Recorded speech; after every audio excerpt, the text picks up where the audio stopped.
Good evening, everybody. Welcome to America's Third Party. I'm David Sponheim. Welcome. You have arrived. Yes, this is the home of the $500 a month basic income. Welcome. And as you know, the Democrats probably won't have that because Andrew Yang can't garner more than 1% of the vote. And he tried to double the amount that I offered, and I was the first person to offer this. He actually took it to 1,000, which is unsustainable for our country. And hey, if you want a little bit of extra money every month, vote for a third party coming up in this upcoming election. This is the way to go. Yeah, obviously, not a lot of basic income talk is original now. So whoever offers you something, you can't really believe them. You know, I started this concept in 2012 with our baseline plus idea. And hang on just a second. There we go. The baseline plus idea is perhaps, the best because you have to work to get the plus part. The baseline is $500. That's the basics. So let's talk about what's going on in the news right now. I just finished my cooking show and it was good. We made an incredible kind of a tuna casserole. I called it mac and noodle. I made it with mackerel. Okay, so a lot of people are saying that they feel bad for Trump inside Trump's DC hotel, where he's made $110 million a year, or a total of $90 million total at that location, but $110 million a year as president. He didn't want the $400,000 a year salary. He wanted $110 million. That's what he's been making. So they feel bad for him on impeachment day. McConnell rips Pelosi for impeachment delays, but Pelosi doesn't feel like the Democrats are even being listened to, and the Republicans are ignoring them in the Senate. Yeah. And it's ironic, Mitch McConnell, who's now, we know now is working for Russia. Nobody in the media wants to talk about that except for me. He's basically getting money from a Russian oligarch, the same person who's giving Lindsey Graham money. Len Blavatnik. Yeah, Igor Deripaska's guy. This is what's happening. There he is, Lindsey Graham talking to the same guy that gives both Lindsey Graham and Mitch McConnell money. No wonder they're holding this up and the Senate won't agree with anyone in the Democratic Party. They're working for Russia. It makes sense now, right? Bernie's working for whoever pays his bills. He loves money. Bernie's one of those nouveau socialists that just loves making money. It's pathetic. Bernie is an atrocity. He should never even call himself a democratic socialist. He's become a complete opposite. He's in the 1%. Hey, I'm going to say something over at YouTube. Hi. If you want to hang out there, you can say something as well. We have a YouTube show at our main channel, a live show now, and it records directly to the internet. Yeah, we have a pretty good thing happening. I finally got back onto YouTube after being gang stalked by a group of gang stalkers who kept us off. We're finally back on, and they're still trying to knock us off. That's crazy. We were knocked off of YouTube for 5 years because of gang stalkers. So we're going to be talking about some things in technology tonight because our theme is technology and the impeachment. Samsung has a robot chef arm that just helped make me a delicious meal. Yeah, not me, the guy in the article. So let's take a look at that. The Cbot Chef, which is part of Samsung's AI push, did have some help from a Michelin star chef to make the meal, but look at that. Technology at its best. The tie is appropriate. I like it. It's kind of tech oriented. I've always liked this tie for that reason. I wear the same ties every show for every day. Not the same tie every day, but we have themed ties, and I rotate perfectly between every Thursday. I'll wear a different color. Like next Thursday, I'll wear a different technology. Same with Wednesday, I wear a different Wednesdays. It's just all flexible. Try to maintain a little bit of a diversity. Two white arms hanging down from the ceiling, reaching out every once in a while to shake salt or stir a pot. They're the arms of a sous chef assisting Michelin-starred cooks preparing their meals, but they're not human. They're the arms of Samsung's ChefBot, cooking robot. And this person says, I'm in Berlin at IFA, Europe's biggest tech show, and I'm getting a cooking demo at Samsung's monstrous booth. This is the first time I've seen a Samsung robot, but it's the first time it's not the first time, but it's the first time I've seen it cook. Yeah. That's exciting.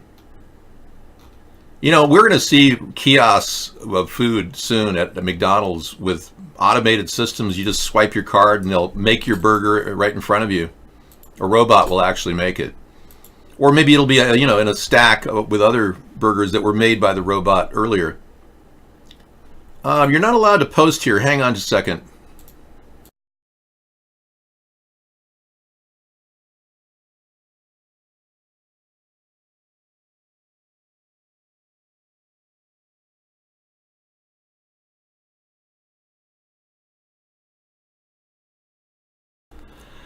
I'll look at it later. Yeah. Chris Lorenzo in the streets. I'm not sure what that is. Yeah. I'm hesitant to play it until later in the show. All right.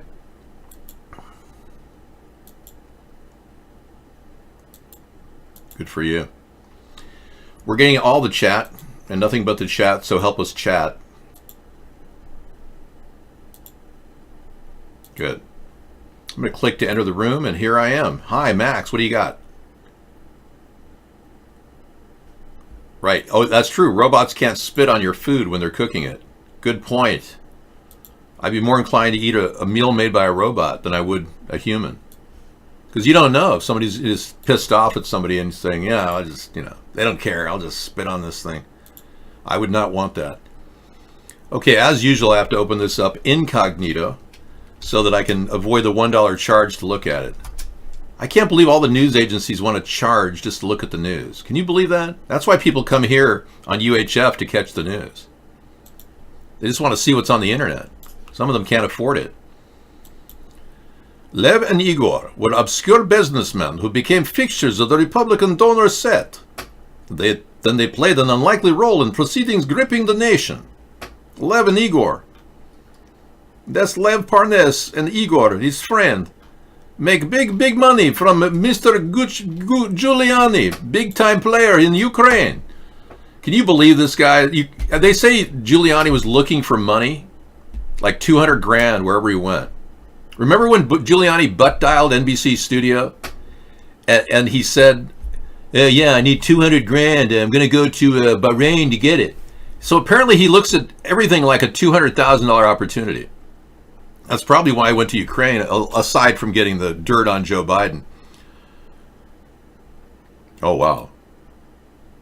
Daily Mail has a story about 267 million people are mostly American with their Facebook user IDs and names and phone numbers are exposed online and shared on the dark web. My goodness, look at this, folks. How long has Facebook had to fix their act? What? 3 years now since we found out about the Russian breach, and they're still screwed up. I don't think Mark Zuckerberg is that bright of a guy. I think having stolen the idea for Facebook from a couple of the Winklevoss twins, you got to wonder if this guy even knows what he's doing, because it looks to me like he's not protecting the identities of his people that sign up. A cybersecurity firm found an unsecured database of Facebook user data online. 267 million records were exposed and shared on the dark web. Wow, this is devastating. Well, if you want to be, completely free of any Russian involvement, I guess it's best not to use your Facebook account. If you don't want to have Russians or fake Chinese sites influence your decision for the upcoming election, you better not use Facebook. Yeah. Wow. 270 million, 67 million. Mad Dog, your love affair for Nancy Pelosi is becoming more and more obvious. When did you find out you were a GILF person? You're not quite a MILF, but a GILF. Replace the M with a G for grandma. Yeah, I think you were a little bit too impressed with her beauty. Well, she looks pretty good. How old is she? Like 80 or something? How old is Pelosi age-wise? I mean, no offense, Nancy, aside from that. She's 79 years old. Well, I can tell you, if your grandma can look like that at 79 years old, she's doing pretty good. Yeah. Of course, Nancy puts a lot of effort into looking good, too. She's the person of the year. I think she should be on the cover of Time. Don't you think? Get rid of... Can we somehow replace Greta and put Nancy on there? She's doing so much more for the world by processing this impeachment process. It's adrenochrome. She's taking adrenochrome. You know that for sure. What are you, her doctor? Are you prescribing her the adrenaline extracted from children? That's weird. Wait a second, Mad Dog. I worked a long enough time I worked 3 jobs at one point. I worked a long enough time to actually save up enough money and not buy alcohol and cigarettes with it, like you did. And because I saved my alcohol and cigarette budget all those years, and I didn't drink or smoke, I saved a ton of money. Yeah. Whereas you smoked and drank it all up, and your liver can pretty much vouch for that. Yeah. Part of the key is fruit enzyme too. And where does it say when you're born you have to work your whole life like a slave? Could you tell me where that says? Thank you. I'd like to see where it's written that you have to dedicate your whole life to working your butt off. Is it etched on your brain when you're born? Because I'm sorry, I wasn't told that. I was told, and I'm not kidding. I grew up with the GE home of tomorrow. Thank you, Tom. I'll look at it. Yeah, we've got a link here that Tom just posted. Yeah. Don't click the link, folks. Yeah, that's a bad link. Okay. The whole idea of actually having a GE home of tomorrow is you don't have to live like you're poor. You can live in a modern home. Today, you can buy a modular home like I have for under $60,000, buy a piece of property. You could pretty much set yourself up anywhere in the country for $100,000. Just so you know. Now, being I live in the GE home of tomorrow, my dream came true, but only because I gave my entire life to my parents. 25 years I dedicated to their well-being. And they rewarded me with an inheritance. And I did everything I could. Joe, you got to cut back on the smoking. Yeah. I did everything I could to help my folks, and they had really a good life up here where I live. And I live in a really ideal area.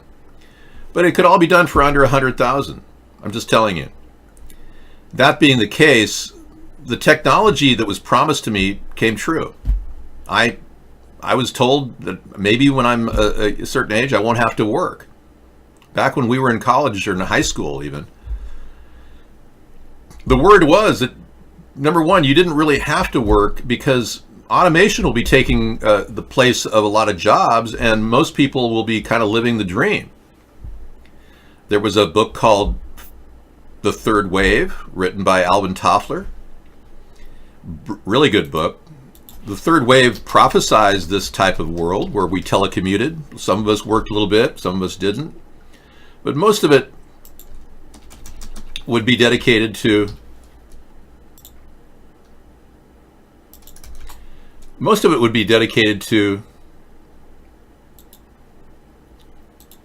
having fun, being creative.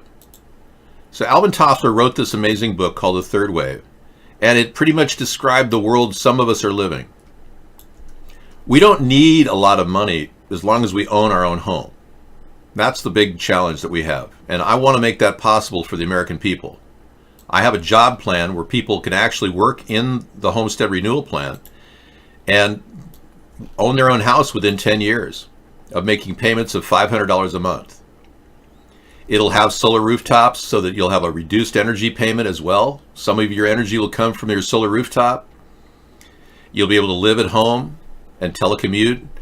I'm going to be opening up jobs for people, lots of jobs. When we bust a monopoly called Google, Google is a monopoly. And as president, unlike any other presidential candidate, one of my goals is to actually monopoly bust Google. I might even do it to Amazon. I'm debating. Because Amazon is using US dollars to grow and riding on the back of the USPS system, I believe that we may have to break that company up. It's getting too big. Now they're trying to muscle in on Federal Express, pushing them out of a lot of their lines, their routes. You wouldn't believe what Amazon's doing. They're putting their own planes out there. They're going to try to put Federal Express out of business. Oh, yeah. So we got to deal with that, too. But Google is definitely on the list of opportunities for average people working at home. Instead of really, really expensive jobs for people, $350,000 a year jobs, most of the jobs for people at Google will be $35,000 a year or $36,000 a year, $3,000 a month. And you can work for your home, and you do things like IT, coding, website design. You could be doing creative work for people on various venues. And we're going to try to turn Google into a real democratized socialist company. Right now, it's National Socialist. Right now, Google is using censorship to stop YouTube shows from being played. A lot of conservatives are losing their YouTube accounts. That's not true, Slow Modes. I disagree. No. Alvin Toffler was not working for the Nazis. No. Read Alvin Toffler's first book, Future Shock, and then get back to me. He didn't in any way want some New World Order globalist agenda of stack and pack housing. That's not what he was looking for. It was an experiment, though. You can read all about it. So moving on, I think it's safe to say that some of you are having problems getting into our show. So right now your computer has been overworking. If your fan is running it really hot right now, it's because you're running Mark's site and it's running Vaughn's Coin Hive. So you might want to get Periscope on one browser and then open up Pop-Out Chat and stop the Vaughn main show, because that will actually prevent CoinHive from using your computer to mine bitcoins for Mark, just so you know. So I have the Periscope link for you, anyone who wants to go in there. All right.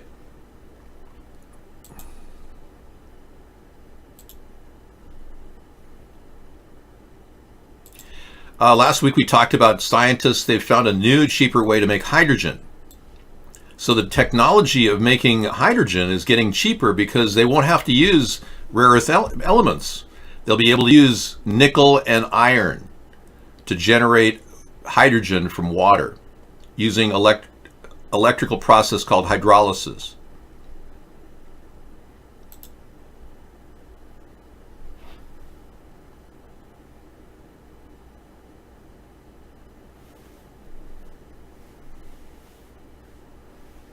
Is that better?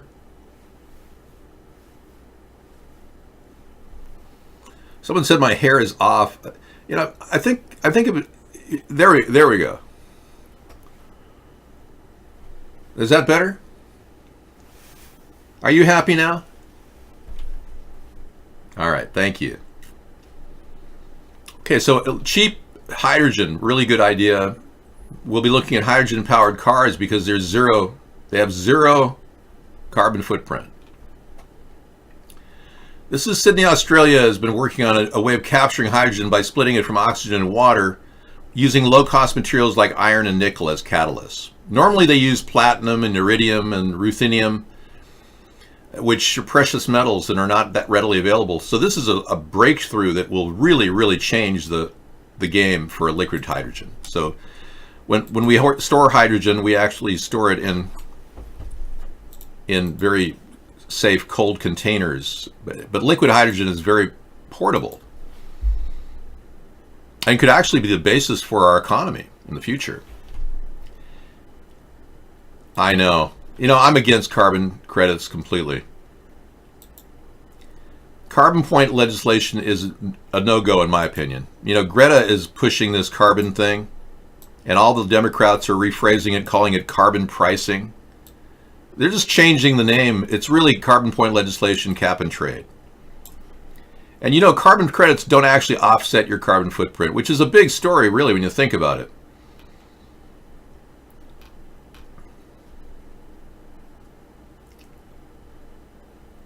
Some people talk about how to sell their carbon credits. Let me tell you the basis of carbon credits, okay?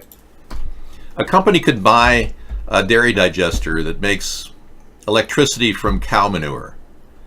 That company could be Dow Chemical, and they can still keep dumping massive amounts of chemicals into rivers and into the air when they make their resin chairs that everyone has to have in their patio. It doesn't stop Dow Chemical from dumping chemicals. They just offset the footprint by doing something nice. And that also hurts other companies that can't afford to do that.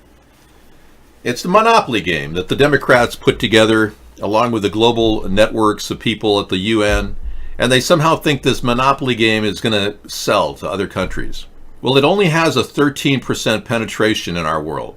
And most of the countries that are signing on to this are the poorest countries that aren't even going to pay into the system at all. They're just going to get freebies. So it's almost ridiculous. China and India won't sign on to carbon point legislation. I just wish the global elitists would back off and tell Greta to bag it. We don't want your garbage, Greta. We'd rather talk about what you're doing to the environment when you dump chemicals in the air. The various people that have caused all this pollution in this world are now doing this. Literally dumping chemicals on top of your head on a daily basis. But Greta wouldn't talk about that. No, they never mentioned chemtrails. So I put together a website called chemtrailparty.com that you can actually check out. It's really good, and it's got a very interesting text file on it, or actually link file. So simply go to chemtrailparty.com. It's a site I came up with as an alternative to what we're normally talking about. Just go there and check out the link page. It'll more than justify your trip in and looking at that site, because it shows you tons of information to back up what I'm saying. I'm not making any of this up. And now more and more people are saying, yeah, I kind of agree. There's something going on in the skies. Don't think that it's like a weird thing to say, because frankly, when we're all looking up at the skies and we see these lines of chemicals, we're not all weird. We're not all whack jobs, people. They want us to believe we're whack jobs, but we're not. Okay, I can't, you gotta have to post your link names, smelling your keys. Yeah, post that link name, otherwise I can't hang in there.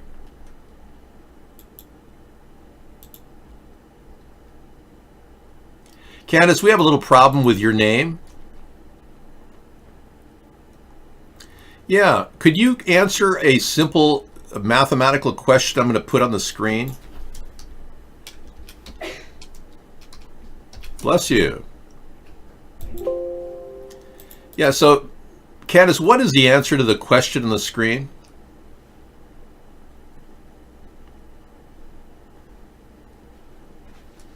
I think Candace is a robot. Candace, you're not answering the question on the screen. Robots can't answer questions on screens. All right, Candace, you're out of here. Yeah, we kind of figured you were a robot. Sarah's here. She's got her new headband on. You got a musical moon pie. Kick off your shoes and you throw them on the floor. Dance in the kitchen till the morning light. Till Louisiana Saturday night. Hey, you get down the fiddle and you get down the bow. Kick off your shoes and you throw them on the floor. Hey, you get down the fiddle and you get down the bow. Kick off your shoes and you... He loves that, yeah. The drum. He's got the drum down pat, man. He's totally a drum in it. That Dachshund is a good drummer. Reminds me a little bit of, Ringo Starr. Got a perfect beat Ringo did.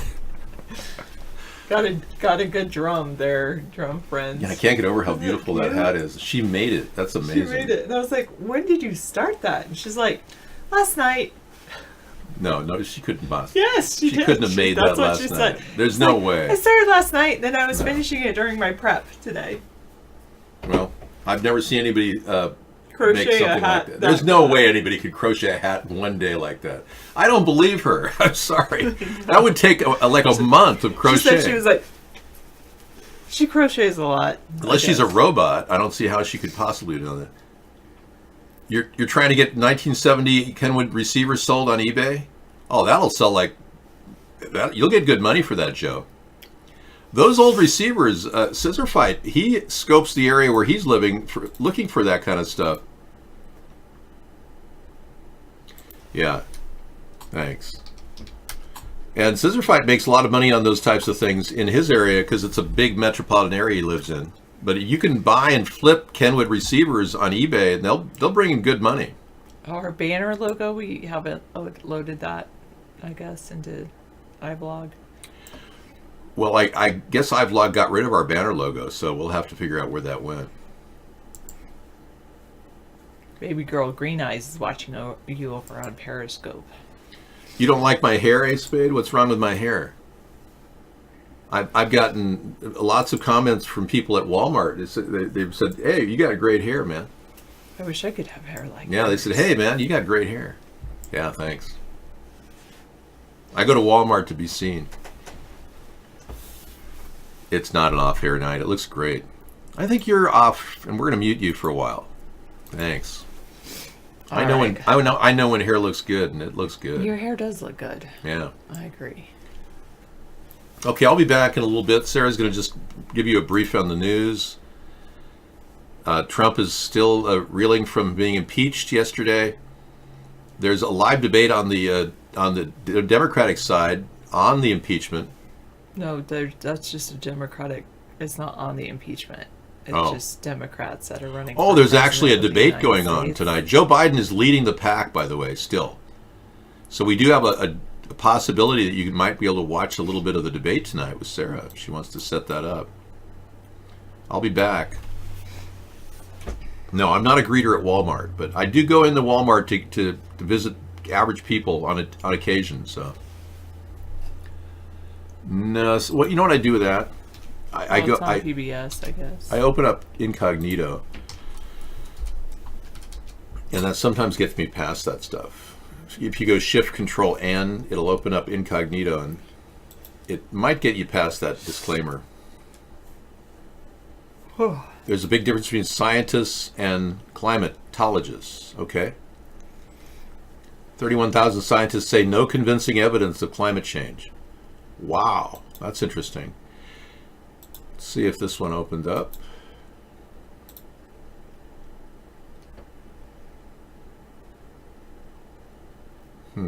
Is it? Oh, it's over here. There it is. Includes the marketplace for politicians. If we were to put 100 democracy dollars into the hands of every American voter, instead of 5% contributing, you'd see that rate skyrocket to 50 or 60%, and you'd have many, many more women who would run for office because they don't have to go shake the money tree in the wine cave. Thank you, Mr. Could I Mayor. address? I'd like to follow up. The question again, Mr. Yang, was about Dreamers. You pledged to move on a permanent legislative fix in your first 100 days. Dreamers say that they are frustrated by Democrats' failure to prioritize their status in deal after deal. So why should Dreamers trust Democrats now? I believe everyone on this stage would do the right thing by Dreamers in the first 100 days. I would make it a top priority. I'm the son of immigrants myself. The fact is, almost half of Fortune 500 companies were started by an immigrant or children of immigrants. Immigrants make our country stronger and more dynamic. And immigrants are being scapegoated for issues they have absolutely nothing to do with. If you go to the factory in Michigan, it's not wall-to-wall immigrants, it's wall-to-wall robot arms and machines. We have to send the opposite message of this administration. And as your president, I think I could send a very clear message where if you're considering immigrating to this country, and I'm the president, you would realize my son or daughter can become president of the United States. That's the opposite of the current administration, and that's the message I would love to send to the world. Thank you, Mr. Yang. Senator Sanders, a related question to you. Actually, Senator Sanders, I have a new question for you. You can respond to Mr. Yang's comments as well. Respond to the immigration question? This is related, sir, but there are estimated to be as many as 12 million undocumented immigrants in the U.S., more than 2 million right here in California. If you have a chance to forge a bipartisan immigration reform plan, would you insist on a path to citizenship for all 12 million or just a segment of that population? No. This is what I would do. Day one, executive order. Restore the legal status of 1.8 million young people in the DACA program. Day one, we change border policy so that federal agents will never snatch babies from the arms of their mothers. Day one, we introduce bipartisan legislation, which will in fact be comprehensive, which will result in a path toward citizenship for all of the 11 million who are undocumented. That is what the people of our country want. Trump thinks mistakenly that he's going to win re-election by dividing us up. We are going to win this election by bringing our people together, Black and white and Latino, Native American, Asian American. That's what this campaign is about. That's what America must be about. Senator Klobuchar. Thank you. I started my day-to-day with a group of immigrants who were there talking to me about housing. And I thought about this president and what he's done. He has used our immigrants as political pawns. Every single day, he tries to draw a wedge. I will be a different president. My view on this comes from experience. When I got to the Senate, Senator Kennedy asked me to be one of the 2 new senators that was in the group to work on the immigration reform package. We got so close to passing that.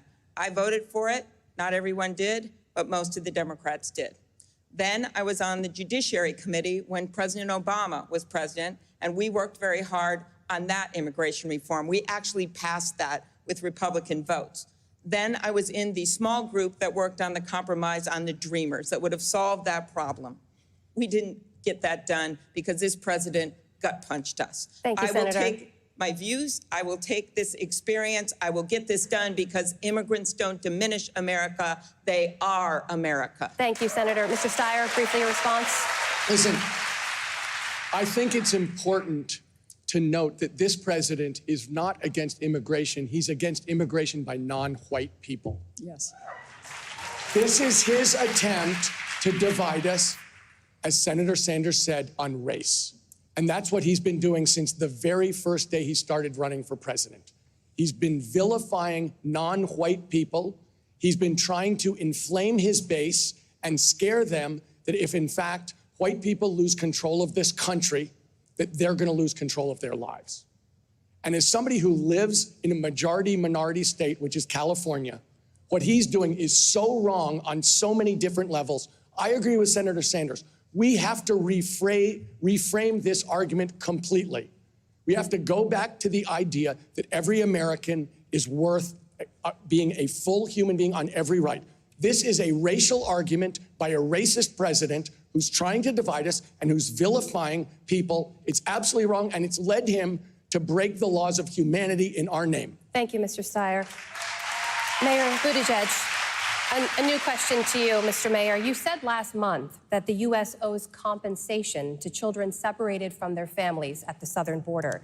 The consensus among child welfare experts is that those thousands of children will likely suffer lifelong trauma as a result of that separation.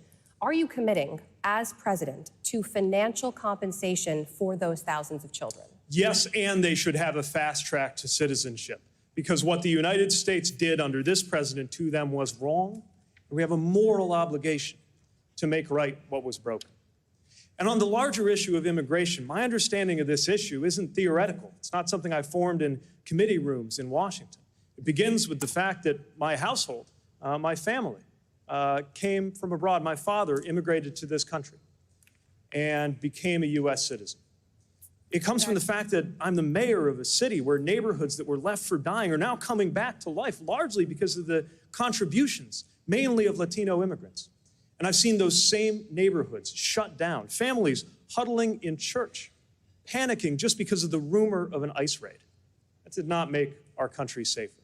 Could I respond? I had to look into the eyes of an 8-year-old boy whose father was deported, even though he had nothing so much as a traffic ticket against his name, and try to think of something to tell that boy, because I couldn't tell him what he most wanted to hear, which is just that he was going to have his dad back. How can harming that young man possibly make America safer? Mr. Mayor, when I am president, based on those experiences, I will make sure that this is a country of laws and of values. And that means not only ending these unspeakable, cruel practices at the border, but finally and truly fixing the immigration system that has needed a full overhaul since the 1980s. We cannot wait 4 years, 10 years. We cannot wait anymore to do something. Thank you, Mr. Mayor. Just to follow up, Since you do support compensation for those families, should the U.S. also compensate descendants of enslaved people? Do you support reparations for African Americans? I support H.R. 40, which is the bill that has been proposed in Congress to establish a commission to look at reparations. But we shouldn't wait for that commission to do its work to do things that are reparative. Remember, we're not talking about a gift to anybody. We're talking about mending what was broken. We're talking about the generational theft of the wealth of generations of African Americans. And just crossing out a racist policy and replacing it with a neutral one is not enough to deliver equality. Harms compound, just like a dollar saved in its value compounds over time. So does the value of a dollar stolen. And that is why the United States must act immediately with investments in minority-owned businesses, with investments in health equity, with investments in HBCUs, and on the longer term, look at reparations so that we can mend what has been broken. Vice President Biden, do you support reparations? Look, let me, since I haven't spoken. Are they on talking this, about reparations for the immigrants that were separated from their families at birth, or separated from their families when they tried to cross into our country illegally? From every single continent. The people who come here have determination, resilience. They are ready to stand up and work like the devil.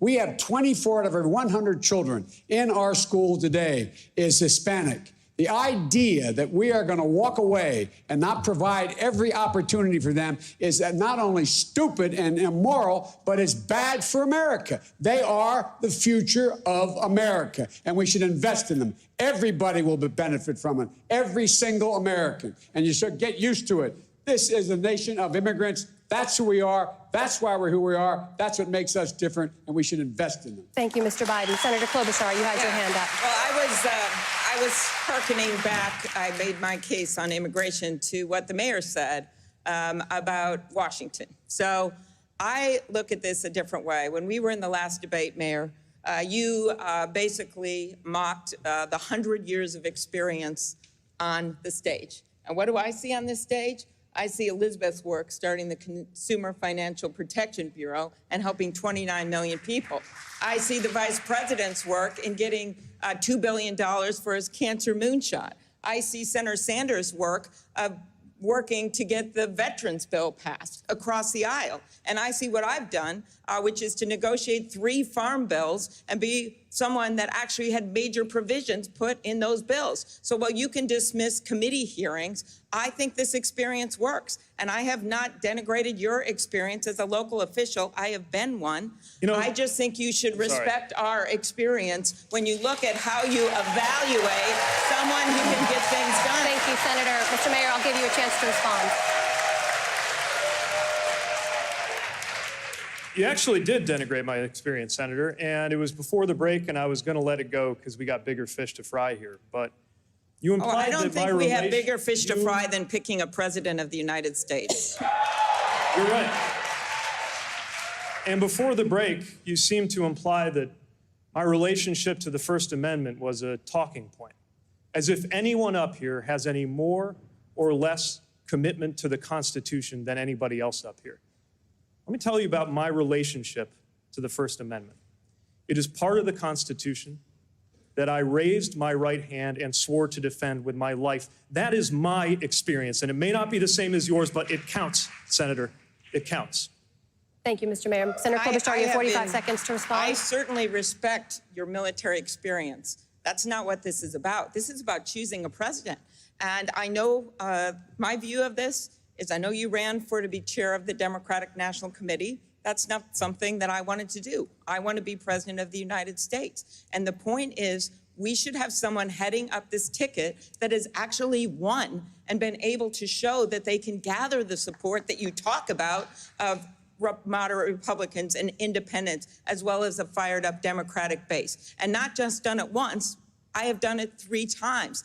I think winning matters. I think a track record of getting things done matters. And I also think showing our party that we can actually bring people with us, have a wider tent, have a bigger coalition, and yes, longer coattails, that matters. Thank you, Senator. I got to respond to that. Senator, I know that if you just go by vote totals Maybe what goes on in my city seems small to you. If you want to talk about the capacity to win, try putting together a coalition to bring you back to office with 80% of the vote as a gay dude in Mike Pence's Indiana. 15 seconds. Again, I would, Mayor, if you had won in Indiana, that would be one thing. You tried and you lost by 20 points. Let's talk about how we win. Excuse me.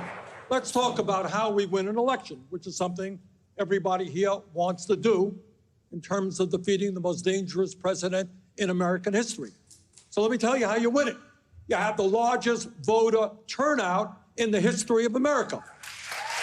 And you don't have the largest voter turnout unless you create energy and excitement. And you don't create energy and excitement unless you are prepared to take on spoil the people who own new hat America night with this and are debate. prepared to speak to the people who are working in America. I'm We need definitely- a progressive agenda. I'm not Medicare a for fan all, of raising the minimum Bernie. wage I to think a like living wage, he would leading the world he'd have in major combating health problems in climate change, office. making public colleges and universities available to all because we are free tuition. Is it just and you, or does canceling Bernie all remind you of student debt in this Karl country. Marx? Senator Tiddly D Sanders. says. I'd like to turn to a No, new subject, very socialist. and that is, of course, education. Senator Warren, you propose free public college tuition and student loan forgiveness for most families. Why should wealthy families be able to send their kids to public college for free?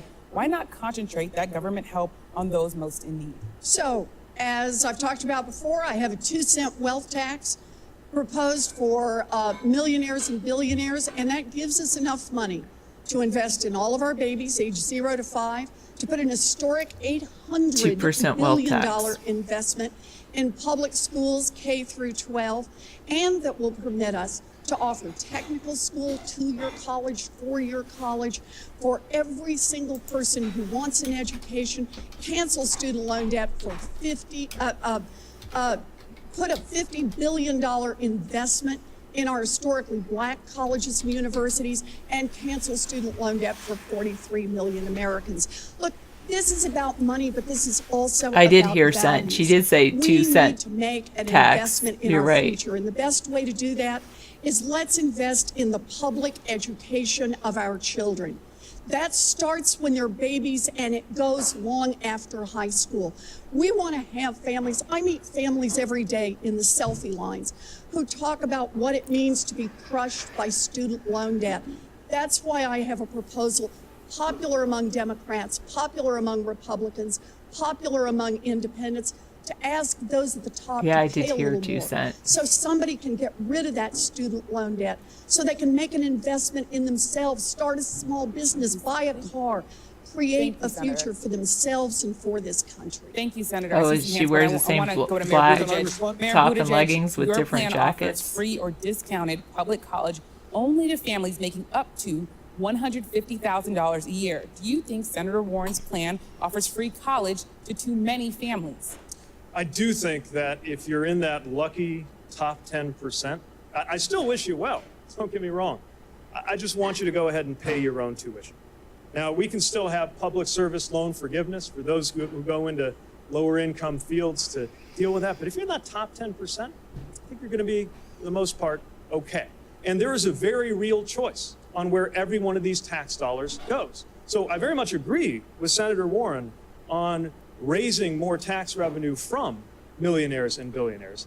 I just don't agree on the part about spending it on millionaires and billionaires when it comes to their college tuition. Thank you, Mayor. Thank you, Mayor Buttigieg. I want- Wait. No, he mentioned I'm me going by to name. let you No, he respond, mentioned me Senator by Warren. name. Go ahead. As Look, he is, Daryl. The mayor wants billionaires to pay one tuition for their own kids. I want a billionaire to pay enough to cover tuition for all of our kids, because that's how we build a future. The other part is we've got to deal with student loan debt. And right now, most of the people on the stage are nibbling around the edges of a huge student loan debt burden that disproportionately affects people of color. African Americans are more likely to have to borrow money to go to school, more likely to borrow more money while they're in school, and have a harder time paying it off. We want to make Me an too. investment Don't worry, in be the happy. future Me too. that open up education for all of our I'm not a kids. fan of Warren. That's how Thank we you, build Definitely our future. not. Sanders, could I respond to?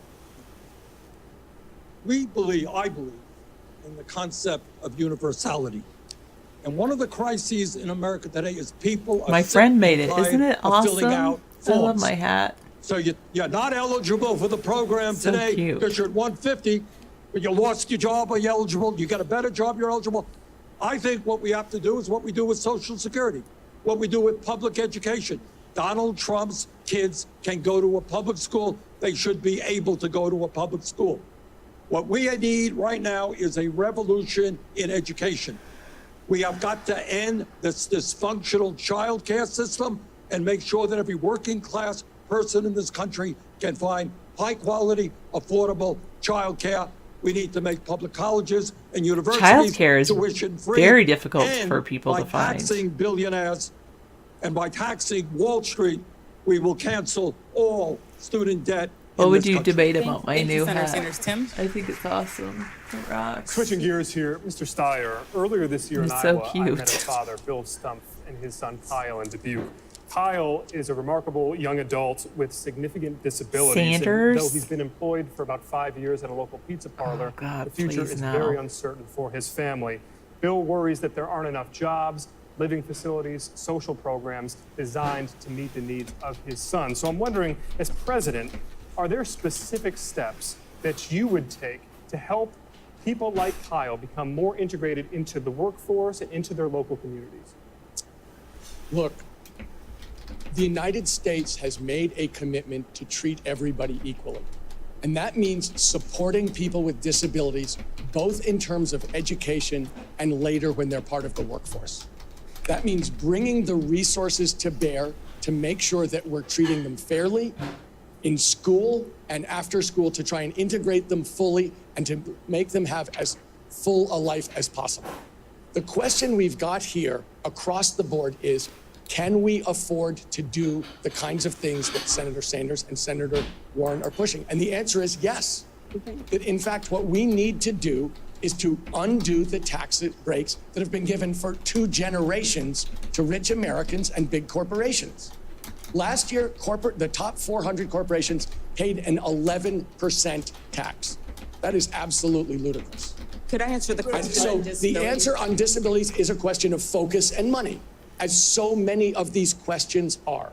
We have a country where the government is broken because corporations have bought it, they're getting their way, and for us to get back to government of, by, and for the people that serves Americans, including Americans with disabilities, we're going to have to take that back. Thank you. son Thank you. with Mr. special Yang, needs. I didn't hear a specific answer from Mr. Steyer. Can you outline specific steps that the government should take to help integrate these young people into the workforce and into their local communities? I would love it. I have a son with special needs. And to me, special needs is the new normal in this country. How many of you all have a family member or a friend or a neighbor with special needs or autism? If you look around, most hands went up. The fact is, right now, we have to do more for Kyle. Special needs children are going to become special needs adults in many cases. And here's the challenge. We go to employers and say, hey, this special needs person can be a contributor Yeah, in it your does make me look workplace, warmer. which may be correct, but that's not the point. We have to stop confusing economic value and human value. We have to be able to say to our kids and Kyle that you have intrinsic value because you're an American and you're a human being. We're going to put a freedom dividend of $1,000 a month in everyone's hands, which is going to help families around the country adapt. And then we're going to take this burden off of the communities and off of the schools who do not have the resources to support kids like my son and make it a federal priority, not a local one, so they're not robbing Peter to pay Paul. Thank you, Mr. Could Yang. I We have to answer move this? on. Judy? No, We haven't, come on. Very specific. Senator Warren, 45 seconds to you, please. So I was a special education teacher, and I loved that work because it gave me a chance to work straight out with people to recognize the worth of every human being, I had 4 to 6-year-olds who were in special ed. And what do we need to do? That's why I have a plan as a special ed teacher to fully fund IDEA. So every child with disabilities will get the full education they need. My housing plan is about investing in more housing across this country, in rural America, in urban America, in small town America. But it's also about making sure that people who want to live independently, people who have disabilities, will have housing available to them. I make a part of my jobs bill that we are going to make sure, as president, I will make sure that the people who want to bid on federal contracts are treating people with disabilities fairly and paying them fairly. You've got to go at it at every part of what we do, because as a nation, this is truly a measure of who we are. We believe in treating these, the least of thy brethren, as people of value, and that is how we make a better America. Thank you, Senator Warren. Thank you, Senator Warren. Judy? Yeah, I know we have a lot of hands up. We have so many important topics to discuss. I want to come to you, Senator Klobuchar, on a question of the judges. President Trump has appointed, as we know, 2 Supreme Court justices, but he's also had confirmed nearly 200 federal judges, most of whom are young and could shape American law for decades to come. Some of them you voted for in the Senate, including one who just yesterday joined a ruling to strike down a key part of the Affordable Care Act. Would President Trump's appointees, my question is, make it harder for you as president, He sounds for best any of of you all on these the people. stage to enact a My rejection? opinion. Yeah. Of course. And I want to make it clear that Okay. I've opposed many, many judges. And I think everyone will remember what happened at the Kavanaugh hearing. When that nominee went after me, I stood my ground and he had to apologize. So I have been very strong on these judges. As for the judge you just referred to, there was actually the judge that wrote the opinion was a judge that went through the Senate unanimously with support by Senator Sanders, with support by President Obama, with support by then Senator Kennedy. So I think it is very important when we look at these judges to acknowledge that there are some of these judges that you think are going to be okay, and they aren't. But what would I do as president? I would appoint judges that are in the vein of people like Elena Kagan and Justice Breyer and Sonia Sotomayor, and let's not forget the notorious RBG. That's what I would do. And if you look at my record as a lawyer and a member of the Judiciary Committee, look at the judges that I recommended to President Obama. People like Mimi Wright, who's a superstar, and Susan Richard Nelson. Look at who I put in as the first openly gay marshal in the history of the United States. I did that because I knew they were qualified people to take those jobs. And you need to do it not only with the right judges and have that know-how, but you also have to do it right away. That is one thing that we all learned from when President Obama was in. And that was that he was dealing with an economic crisis, and it was hard to do it right away. But we have to immediately start putting judges on the bench to fill vacancies so that we can reverse the horrific nature of these Trump judges. A follow-up to Mayor Buttigieg. Beyond a pledge not to overturn Roe versus Wade, which I believe all of you have said would be part of your decision-making in choosing a nominee to the court, are there other litmus tests that you would apply in choosing federal judges? The Supreme Court is very personal for me because my household, my marriage exists by the grace of a single vote on that body. And yes, it is critical that we have justices who understand that American freedom includes reproductive rights and reproductive freedom, but that's not all.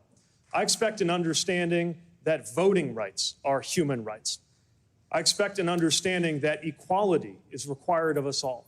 And I expect a level of respect for the rule of law that prevents this body from coming to be viewed as just one more partisan battlefield, which is why I will not only appoint judges and justices who reflect this worldview, but also begin moving to reform the body itself, as our country has done at least half a dozen times in its history, so that it is not one more political battlefield every single time a vacancy comes up. Yamiche? Senator Sanders, At least 22 transgender people were killed in the United States this year, most of them transgender women of color. Each of you has said you would push for the passage of the Equality Act, a comprehensive LGBTQ civil rights bill. But if elected, what more would you do to stop violence against transgender people? We need moral leadership in the White House.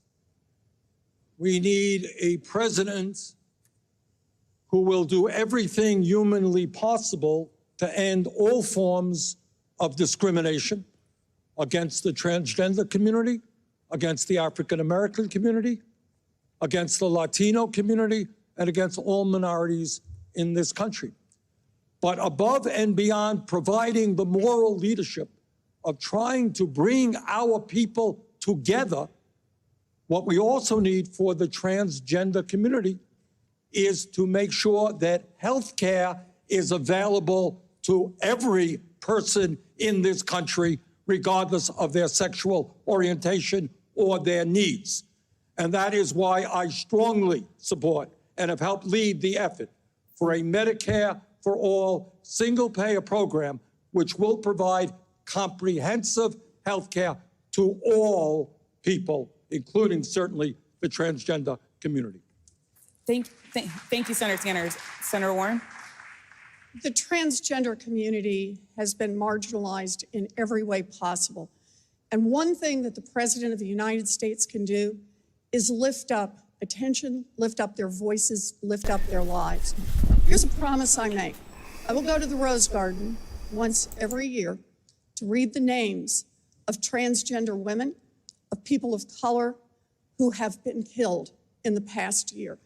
I will make sure that we read their names. Wait, why are we so that assuming as they've a been nation, killed? Hopefully we are there forced won't to be address people that the are killed particular because of vulnerability their on beliefs homelessness. and I will change the their rules now that put gender. people in prison based on I would their say birth, that sex identification rather than I would their say current identification.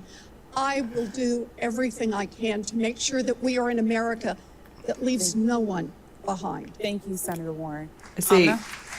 there shouldn't be Vice discrimination, President but Biden, let's turn now to Afghanistan. it is Confidential documents a published small last week by the Washington percentage of Post the American revealed people. that for years, senior U.S. officials misled the public about the war in Afghanistan. As Vice President, Warren, what where, did I'm you sorry? know? Afghanistan, you said? Yes, sir, Afghanistan. That's it. As Vice President, what did you know about the state of the war, and do you believe that you were honest with the American people about it? The reason I can speak to this, it's well known, many of you followed it, my view on Afghanistan. I was sent by the president before we got sworn in to Afghanistan to come back with a report. I said there was no comprehensive policy available, and then I got in a big fight for a long time with the Pentagon because I strongly opposed the nation-building notion we set about. Rebuilding that country as a whole nation is beyond our capacity. I argued from the very beginning that we should have a policy that was based on an anti-terrorism policy with a very small footprint that in fact only had special forces to deal with potential threats from that territory to the United States of America. The first thing I would do as President of the United States of America is to make sure that we brought all combat troops home, entered into a negotiation with the Taliban, but I would leave behind special forces in small numbers to be able to deal with the potential threat unless we got a real good negotiation accomplished to deal with terrorism. That's been my position from the beginning. Good night, That's Max why I credit. think Sorry, I know Secretary you had Gates enough. and some members of the Pentagon weren't happy with me. Mr. Biden, the question was about your time in the White House, though. And I'm in talking that, about the White In House. that Washington Post report, there's a senior national security official who said that there was constant pressure from the Obama White House to produce figures showing the troop surge was working, and I'm quoting from the report here, despite hard evidence to the contrary. What do you say to Since that? 2009, go back and look. I was on the opposite side of that with the Pentagon. The only reason I can speak to it now is because it's been published. It's been published thoroughly. I'm the guy from the beginning who argued that it was a big, big mistake to surge forces to Afghanistan, period. We should not have done it. And I argued against it constantly. Senator Sanders, you had your hand up? Well, in all due respect to Joe, you're also the guy who helped lead us into the disastrous war in Iraq. What we need to do is, I think, rethink, and the Washington Post piece was very educational. What we need to rethink is the entire war on terror. We have lost thousands of our own men and women, brave soldiers. Hundreds of thousands, if not millions of people have been killed abroad or forced to leave their countries. It is time right now that we bring this world together to try to end these endless wars and address the root causes which are causing these wars. Senator Sanders, you do often point to your vote against the war in Iraq as evidence of your judgment on foreign policy, but you did vote for the war in Afghanistan, and as recently as 2015, you said you supported a continued U.S. troop presence there. Was that support a mistake? Well, only one person, my good friend Barbara Lee, was right on that issue. She was the only person in the House to vote against the war in Afghanistan. She was right, I was wrong. So was everybody else in the House. But to answer your question, you definitely, you're right. I definitely support war in Afghanistan. To answer your question, but I was wrong, and I don't really know who causes war. Hey, everybody, welcome to the show. I'm gonna take over the show. Sarah's done taking care of you guys, watching the Democrats talk.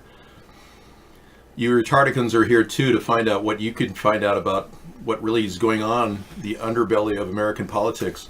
All right, sounds good. I'm sure people didn't come here for the Debate. majority They can view always and go watch the debate somewhere else. No, I'm sure they didn't come in here for the majority view, which is clearly going nowhere. Thank you, Sarah. And by the way, thank you, Eric. Have yourself a healthy, happy helping of Mac a Noodle, a brand new thing I just created. Oh my God, we were listening to Pete Buttigieg. Let's listen to him now. That I'd served with over there. And the thing we were marveling at is how long it's been since we left. I thought I was one of the last troops turning out the lights when I left years ago. And we're still there. There may need to be some kind of limited special operations and intelligence capacity. So in other words, you want war? Is that what you're saying, Pete Buttigieg? He wants to have war. Pete Buttigieg wants war, everybody. Thanks, Bernie. We're done with you. You know, I'm just a little concerned that Pete Buttigieg is a hawk, you know? Considering I doubt he's ever been in a single fight, except maybe in a gay, bar somewhere. But, yeah, I mean, I've been in a lot of fights, I can tell you. And, when you've been in war, you know it's much worse than being in Eleanor Roosevelt. Hey, Pete Buttplug? No, that's not his name. It's Pete Buttigieg. Yeah. Got a little thing trapped in my chest here. Oh, sorry. So what you're looking for is more of an impromptu, spontaneous person. That's why you came to David Sponheim to talk politics, not to Pete Buttigieg. Politicians should actually bend over and reveal what they really are. Yeah. They're fudge packers. I wouldn't doubt it. But I'm not here to judge people. Jeez. If you want to judge Pete Buttigieg on his gayness, that's not what I dislike about Pete Buttigieg. The fact that he's a corporate pig bothers me. The fact that he was put in power by this McKinsey group that just created his entire persona. Buttigieg. And the fact that he uses the Bible to defend his homosexuality. Now, if he didn't recite the Bible, I would not have a problem with Pete Buttigieg. But the fact that he does use the Bible and references it, I don't know anywhere in the concordance that accepts homosexuality. However, I love the sinner. I just despise the sin. Let's take a look here. because of the dysfunctional and cruel system that we currently have. You know what? I think we will pass a Medicare for all single-payer system, and I will introduce that legislation in my first week in office. How are you going to pay for this? How are you going to pay for this? How are you going to pay? Medicare for all is going to cost $60 trillion more than we need to spend. Bernie, where's the money going to come from? The greed and corruption of the pharmaceutical industry, for example. Well, we could pull a little bit of money out of theirs, but you're not going to finance a $60 trillion Medicare for all. And exactly what's wrong with Medicaid for all, Bernie? I'd like to know.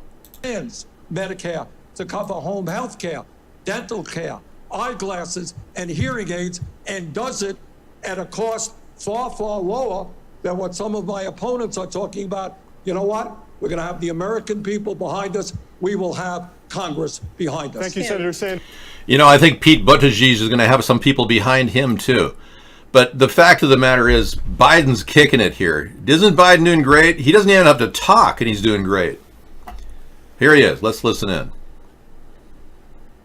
To build on Obamacare, it remind everybody, 20 million people got insurance, didn't have it before. All people with pre-existing conditions were able to be covered. I could go on. We didn't get all that we wanted. But now that it's been exposed, that taking it away has such dire consequences, I've added to the Obamacare plan the Biden initiative, which is a public option, Medicare, if you want to have Medicare, reducing significantly the price of drugs, deductibles, et cetera, by underwriting the plan to a tune of about $750 billion. You know, he's looking pretty good. That adrenochrome is, you know, I think it took about 10 years off his appearance, you know. But I'm just a little hesitant to give it to Bernie because he had that heart attack. It covers everybody. It's realistic. And most importantly, it lets you choose what you want. Here, you have 160 million people negotiated their health care plans with their employer, like many of you had. You may or may not like it. If you don't kid yourself, the single payer plan, which is really what they're trying to spruce up to call it Medicare for all, is going to cost the employee 7.5% off their income, and the employer is 7.5% off their income to get a 15% tax going, so that it will pay for all the luxury hotel rooms and hospital rooms that every homeless illegal alien wants to stay in.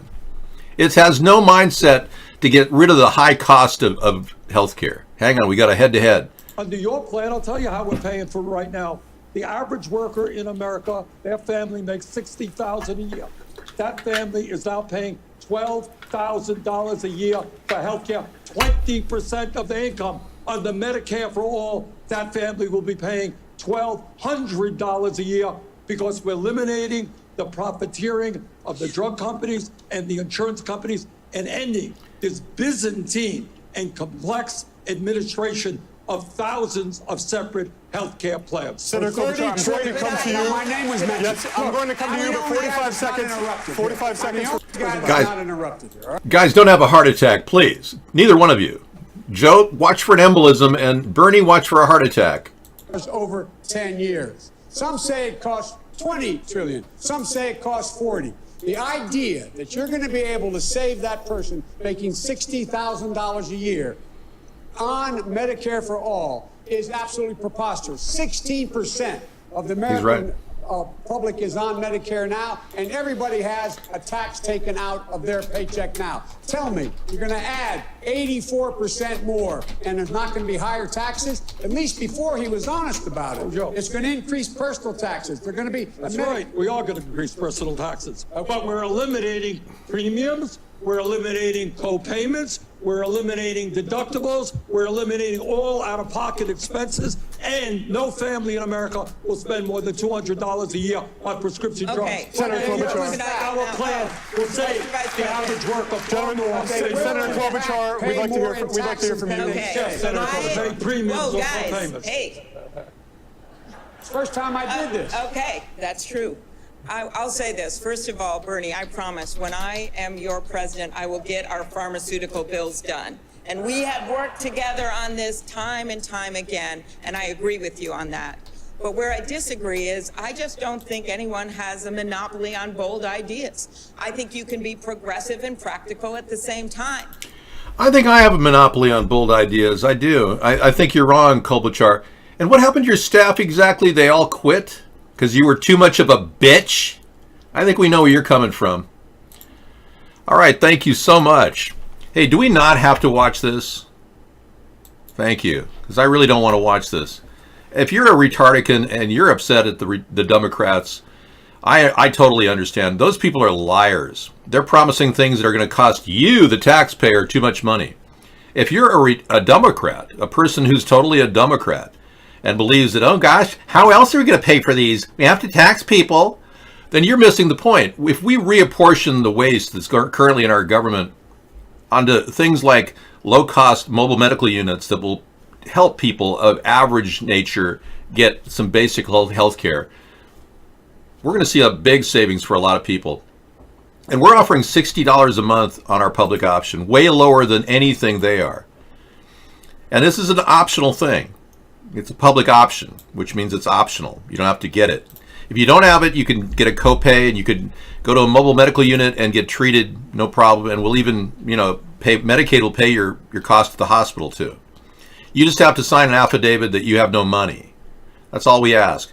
But the mobile medical units that I'm proposing will cut the cost of healthcare significantly. Yeah, we're going to talk about maybe $30 copays for these types of events. It has got to come. And Joe is not talking about it. Amy is not talking about it. The day has got to come. And relax, man. You're going to have a heart attack. Seriously.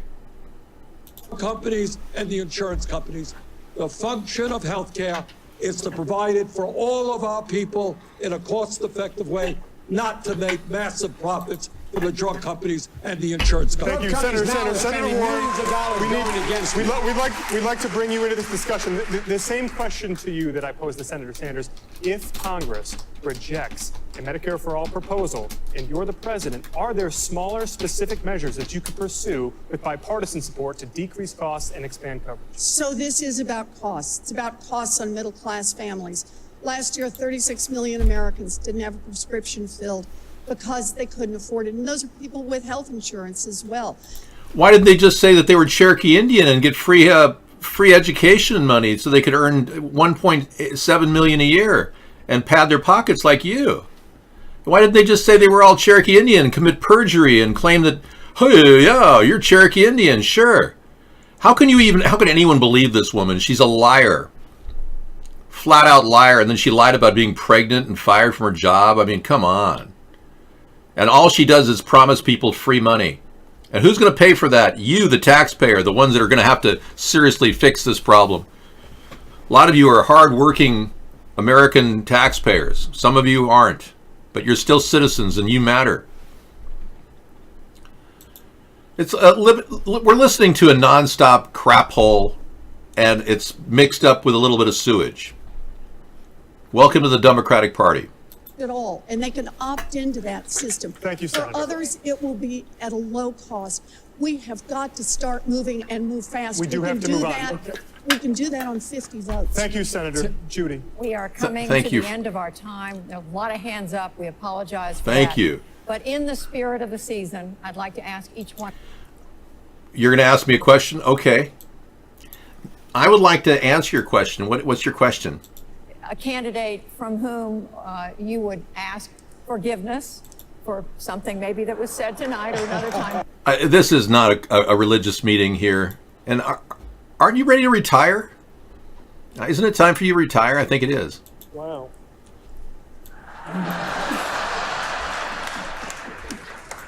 I forgive Andrew Yang for being nervous the whole day.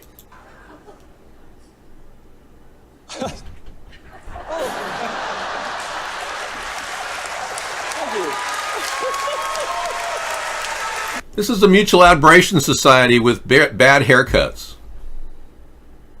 On this one, Andrew. I don't think I have much to ask forgiveness for. You all can correct me on this. In terms of a gift, Elizabeth has done me the honor of starting to read my book. Yes. I would love to give each of you a copy of my book. It's about how we're... This is what Democrats do to have fun. They laugh at each other's bad jokes. And then they drink a little more vodka. Unbelievable. You know, I really can't stomach this much more. Do you mind? Can we talk about other things? This book is for you. This goes for the people at home. Oh, give it up. Next. We'll get a little cameo from each one. Mayor Buttigieg ask forgiveness or give a gift? First of all, I love data and books, so I think we should all be excited about this. And come to think of it, I should probably send my book around more too. Look, The publisher will thank you.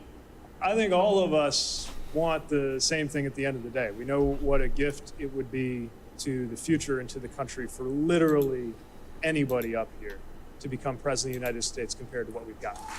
And Well, thank you very much, Pete. Give me a little hope. And we got to remember, I don't know how many now, we're up to 25 something have run for president in the Democratic Party. The moment we've got a nominee, the 24 who aren't that nominee are going to have to rally around the one who does. Let's make sure there's not too much to ask for forgiveness for by the time that day comes. It's just really hard to get to know you, let alone get behind you, because we don't know where you've been. Those 3 years as a corporate McKinsey rep is a little strange to me. Sometimes I get really worked up. Wait a second. And sometimes I get a little hot. Oh my gosh. I don't really mean to. Oh. What happens is when you do 100,000 selfies with people, you hear enough stories about people who are really down to their last moments. You know, I met someone just last week in Nevada who said that he has diabetes and that he has access to a prescription because he's a veteran. But his sister has diabetes and his daughter has diabetes, and they simply can't afford insulin. So the three of them spend all of their time figuring out how to stretch one insulin prescription. You know, you get into the feeling that you're not listening to a Cherokee Indian. I'd rather listen to the woman standing next to me and talk to her. She has more knowledge and wisdom than this white woman speak with forked tongue. I have more Native American than she does. White woman speak with forked tongue. Do not vote for lying white woman. That's a directive to all Cherokee Indians. Now let's listen to Joe. Ron, we owe them because they're all pushing for the same exact thing. You're not the only one that does selfies, Senator. I've done thousands of them. And the crew that follows me can tell you, there's not one line I go through that I don't have at least a half a dozen people come up and hug me and say, can you help me? I just Hug lost him. my daughter 10 days ago. Can you help me? Joe, hug me. Hug me, Joe. Hug me. They go and lay out their problems. My wife and I have a call list of somewhere between 20 and 100 people that we call at least every week or every month to tell them I'm here. I give them my private. Yeah, you can't call hundreds of people every week, so you're right, Joe. Good point. I can't. Oh, yeah. Women and men who I keep in Yeah. contact. And the reason I Thank give you. everyone here a gift is they want to do something like I do and I make do. their lives better because there's a lot of people who are hurting very, very, very badly. Senators. Thank you, Joe. That was very unexemplary of anything. Is there Klobuchar or Bernie? Let's give Bernie the last moment. What is going? I think the gift Go ahead. Yes. all of us All of us. need to give to the American people We should give to the American is a people. very, very different vision Very different vision of the reality of the reality of the Trump of administration. the Trump administration. And the vision that we need to bring forth is to create a government and a nation based on love and compassion, not greed and hatred. We need a vision which says that in our great country, all of our people should be able to earn a decent standard of living, have health care, have the ability to send their kids to college regardless of their income. So we need a new vision which brings our people together around an agenda that works for all, not the Trump vision of dividing us up to benefit the billionaire class. That's my vision. Senator Klobuchar. No, it's you, Senator Klobuchar. Go ahead. Oh, no. Oh, we lost it. Oh, well. She was just going to bitch and complain anyway. Yeah. Yeah, her entire staff left her early on in the race. They couldn't stand her. She's a barracuda of a woman. yells and screams. She's kind of like the female version of Donald Trump. Yeah, like we need more of that. Can't we just have a nice person as our president? Like me. You know, a guy who's just really easy to talk to and the kind you can just, you know, cozy up to, warm up to. But not that I'm going to grab your knee or touch your arms or worse than that, grope you like Trump or Biden. Just a person you can have a nice conversation with, you know? A real person. Yeah, the Democratic Party is lost. Number one, they didn't talk about GMOs, the dangers of genetically modified food. They didn't make a stand on vaccines. You know they all support forced vaccinations. All of them do. They simply want to have a tax and spend mentality. They didn't even address the enormous budget really with sensible ways of cutting back like I have. They don't make a great spaghetti sauce like I do. Today I made added a little bit of lobster bisque of a different variety, the top of the quality lobster bisque, and it really turned out great. But it definitely needed that cream of mushroom soup. But it was good. The dinner I made lasts for a long time. Okay, 31,000 scientists say no convincing evidence of global climate change. And in case you were wondering where I stand on it, I believe parts of both sides. I believe we are seeing climate problems as a result of manipulation of our atmosphere. But I believe that it's being done purposely with chemtrails. And I think that what they're doing is manipulating the weather using this technique. But the Democrats won't talk about that.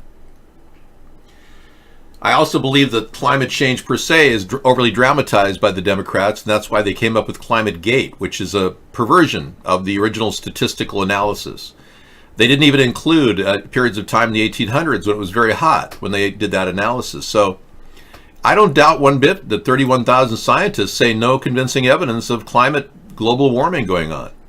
And we are heading into an ice age. So what I can do is tell you that this behavior is bad.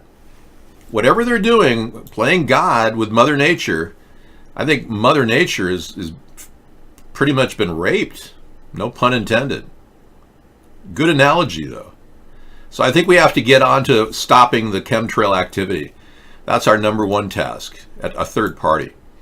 Now, the other two parties won't even acknowledge the existence of chemtrails. I had a lady call me up the other day saying, hey, I see you have chemtrailparty.com. We represent the company you hosted your domain with, or we'd like to host you, she said. And she said, you know, I really don't understand why they're spraying these things in the sky too. And she kind of gave me her pitch, you know, kind of partly agreed with me, which I found very interesting.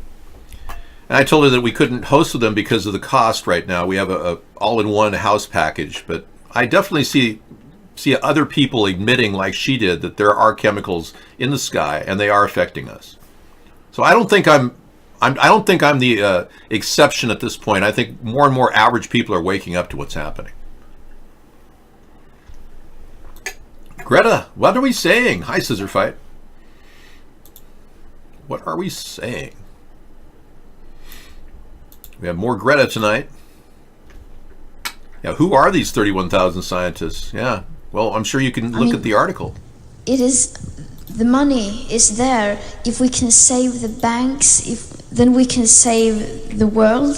The money is there. If we can save the banks, the money is there. If we can save the banks, if we can save the banks, if we can save the banks, if we can save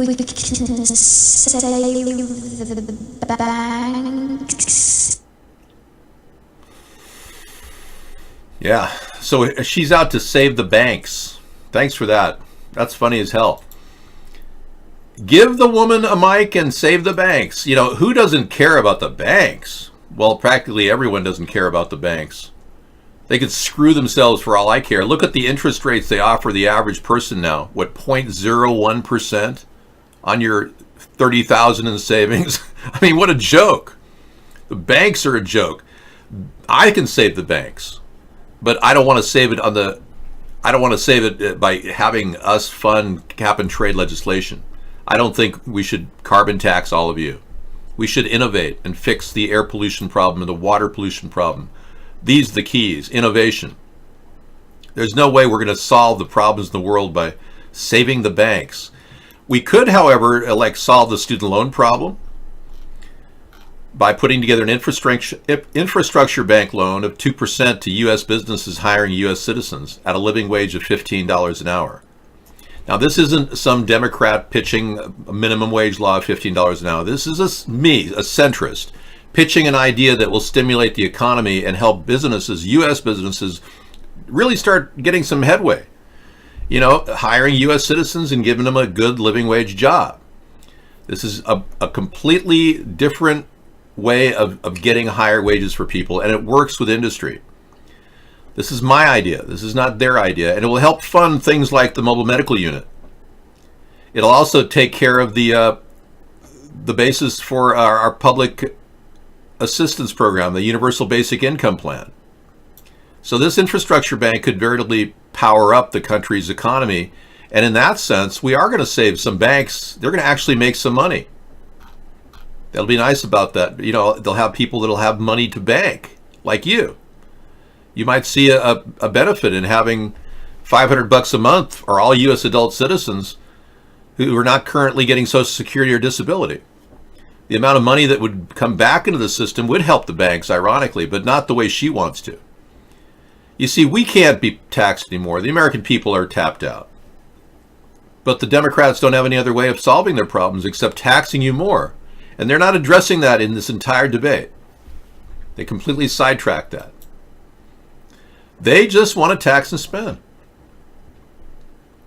Now, we could amalgamate the FAFSA loans, the student loans, so that everybody will be accountable for those loans. We can put them all together into one house with the infrastructure bank idea. There's like $1.5 trillion in FAFSA loans outstanding, and I don't think we should give them a free ride like Warren wants to do and just give everybody a freebie. It teaches irresponsibility, fiscal irresponsibility when you do that. So I think we could, however, put the loans under a fixed rate of, say, 2%, which would automatically help you pay back the principal as opposed to the interest that they're charging you right now. Mirror nabbed Greta Thunberg plastic garbage-filled Tesla. Hoodwinked by the cult of climatology needs to see. We all know that Greta Thunberg and her parents are traveling the world, carbon-free, of course, trying to shame people with "how dare you" speeches and fear-based, socially engineered public relations rhetoric. Matter of fact, you'd almost think that Edward Bernays himself wrote her script. So he probably did. We know she's getting funding from George Soros. Look like we got some full wing death action going here. Oh yeah. More Mike Decker. Look at that. Every day he videotapes this. Look at this. This is unreal. Look at this, folks. This is incredible. Man, that's a massive chemtrail. Thank you, Dr. No. June 28th, maybe? That'll be Mike Decker. We'll take on that story tonight. And here's more truth about global warming from Fox News. We'll do that as well tonight. We'll take on that story tonight. And here's more truth about global warming from Fox News. We'll do that as well tonight. We'll take on that story tonight. And here's more truth.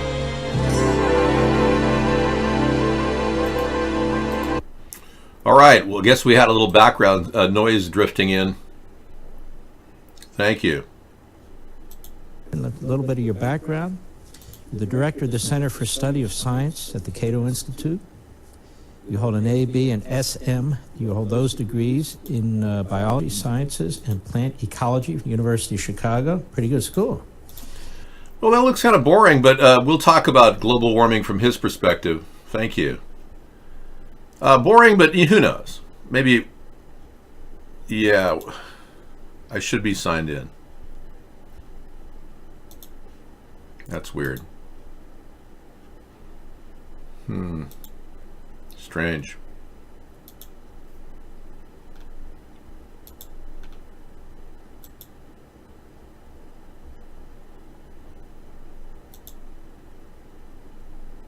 That is weird. I'm in the show, but they signed me out. Sultan of Swing said, "Hey, Sarah." That is so strange. You're in Wales. Okay. Wow.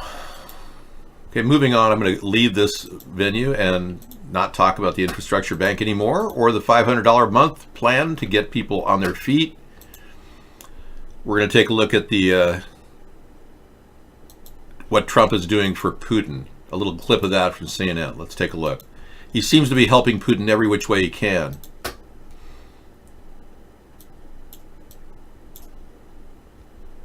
A timeline of Trump's relationship. This will be good. Then started when Trump, as a candidate, began singing Putin's praises. I respect Putin. He's a strong leader, I can tell you that. Yeah, he really likes Putin, and none of the calls that he's had with Putin have been recorded. That's strange, considering Donald Trump has been under scrutiny for the past 3 years for all of the calls he's made with Putin. Yet not one was recorded, but we do know now that there will be records of the first contact that they made. The stenographer made copies of this, and apparently there is going to be some reveal soon, according to a recent judge ruling. There's going to be a conversation that Putin and he had. So at this point, we don't know what they talked about. It's still a mystery. There are still no tapes of Putin and Trump. And there's especially no tapes of him when he met with the diplomats from Russia the day he fired Comey. Remember, he had 2 Russian diplomats come to the White House and have a private meeting. Yeah, we don't know what the TASS news service videotaped during that time period. It's still a mystery. Things like that are right under our nose that we still don't have any information. So clearly there's a lot to be learned. And of course, we're still waiting on his IRS tapes, or his IRS reveal, all the 10 years that he hid his IRS records. Oh, IRS, oh, IRS, oh, IRS. There, yeah, it seems to be missing. There we go. Boom. All right. Trump can't smoke joints. No, he's totally against marijuana. You know that. You don't seriously expect any of those candidates to be in favor of legalized marijuana, do you? You see, our country hasn't made any big changes. We're still stuck in the two-party mindset. And I see some of you guys at night still talk about it. Oh, yeah, the Democrats are going to do it this year. Oh, yeah, the Republicans are going to do it. You're still in that same mindset that you've been in for years. It's amazing. It's amazing. And get vaxxed or no driver's license. This is coming. The Democrats want to push vaccinations on people. Wow. Unreal. A short video from A Plain Truth for you.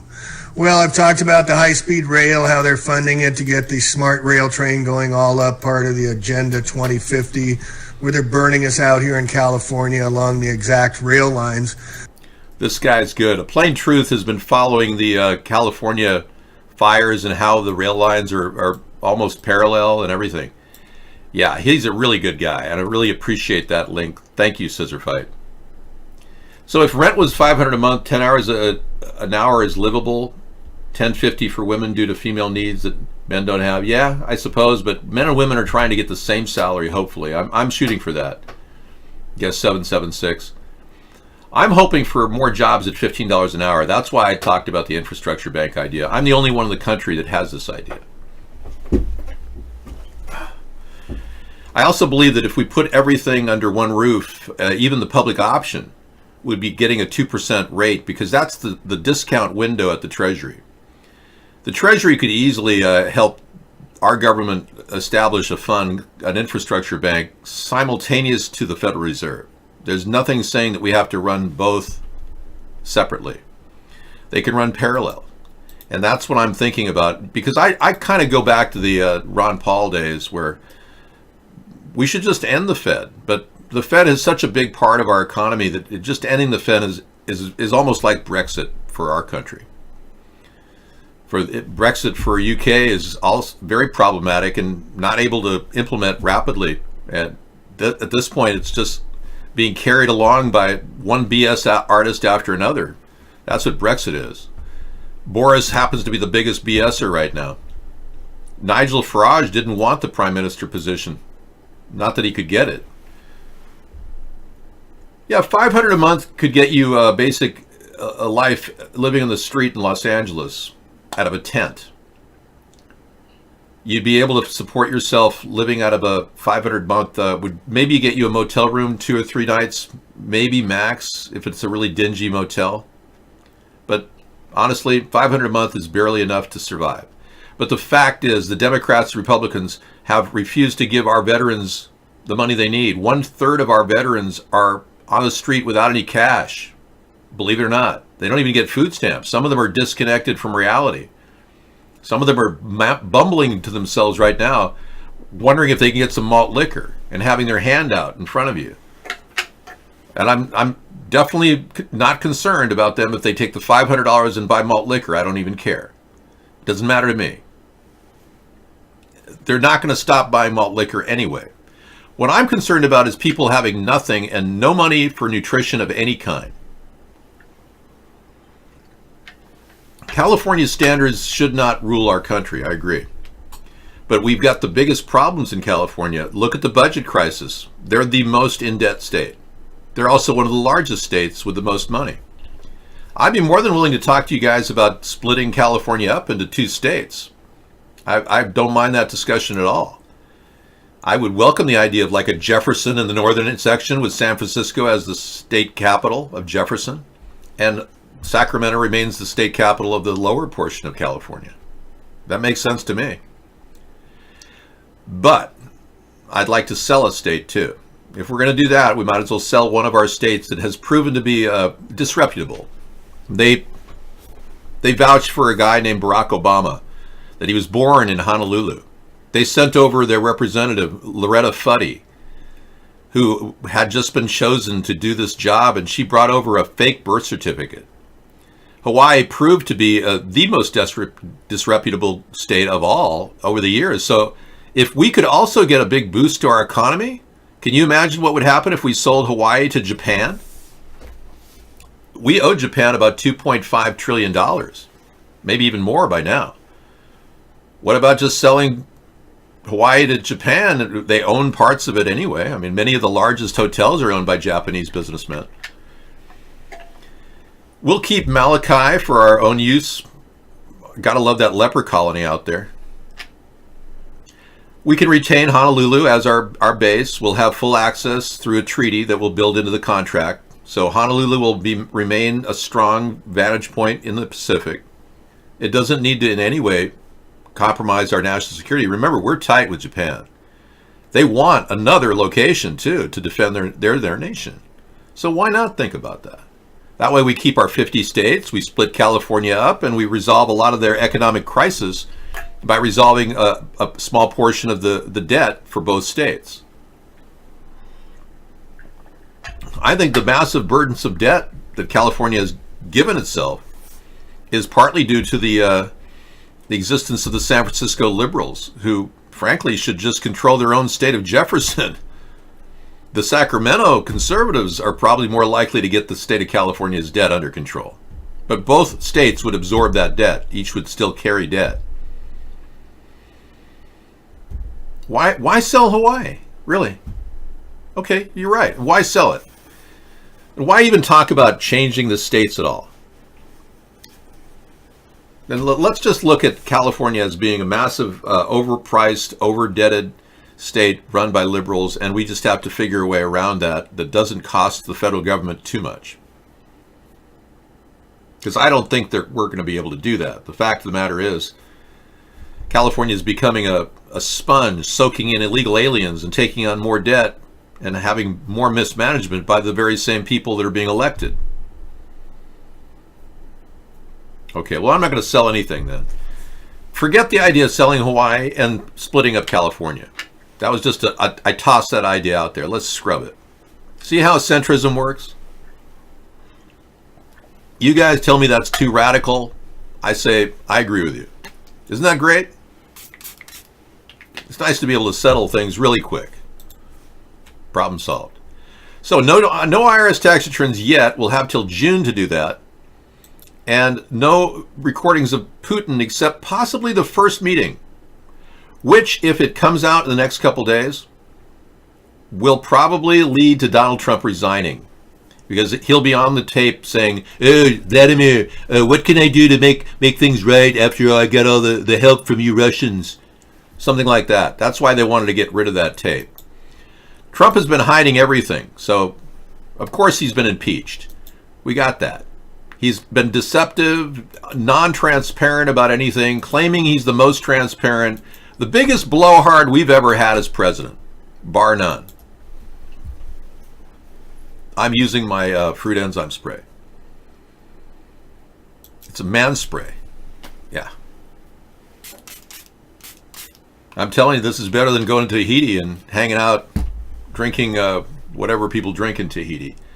A Colorado radio host says he wanted school shooting to distract from Trump impeachment. Whoa.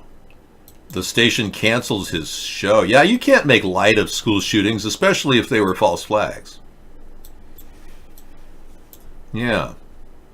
Images from the circle of eyewitnesses. Follow us on Instagram. I'm not doing that commercial. A Colorado radio host was fired after saying he wished for a nice school shooting to distract from the never-ending impeachment of Donald Trump. Wow. Chuck Bonnewell just lost his job. Good. Chuck, we don't need you or any of your retarded friends. Notice how Donald Trump always says that these shootings are real, but he calls the investigation into Russia, it's all terrible. It's a Russian hoax. Crybaby says, I like the way you form those lips when you do the bad impression show. Thank you. You know, Crybaby, I'm an expert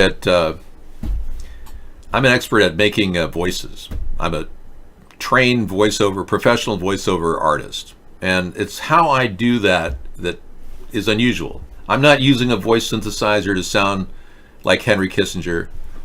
It's an alien new world order. I'm not trying to change my voice when I do impersonations of Ronald Reagan.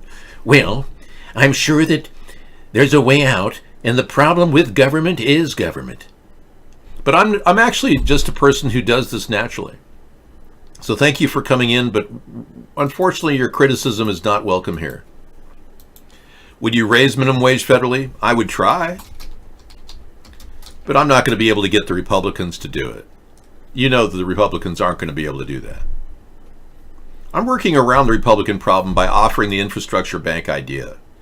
It offers a 15%, or it offers a 2% discounted loan to businesses that are U.S. based, hiring U.S. citizens at a $15 an hour minimum wage. That's just the plan. It's not a minimum wage imposed upon the whole country, so we really don't need the Republicans to agree to it. The problem is we don't have enough new production in America, and not a lot of the money we've given through quantitative easing and TARP 1 and TARP 2 led to actual capitalization toward labor. A lot of it went toward automation. It didn't go toward building up our labor force. A body cam video shows a Colorado police officer who kept job dodged DUI charges drunk in the patrol car. Wow. This is the kind of people we hire in our farce. The police farce? Well, I want to tell you, buddy.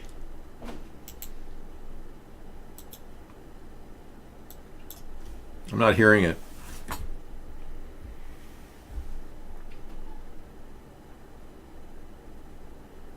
Yeah, there's no audio here.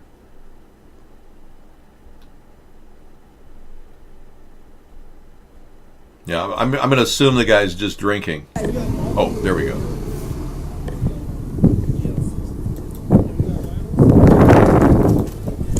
You got it? Is there a trick to there's Velcros. Yeah, there's some keepers. Let me see. Okay, yeah, I'll let you in. We got you. Hold on, you might have make sure he doesn't have back up.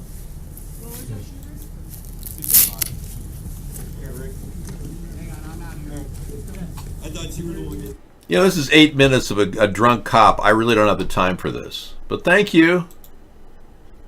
Yeah, I'm sure that they'd give you all of 3 seconds if you were drunk.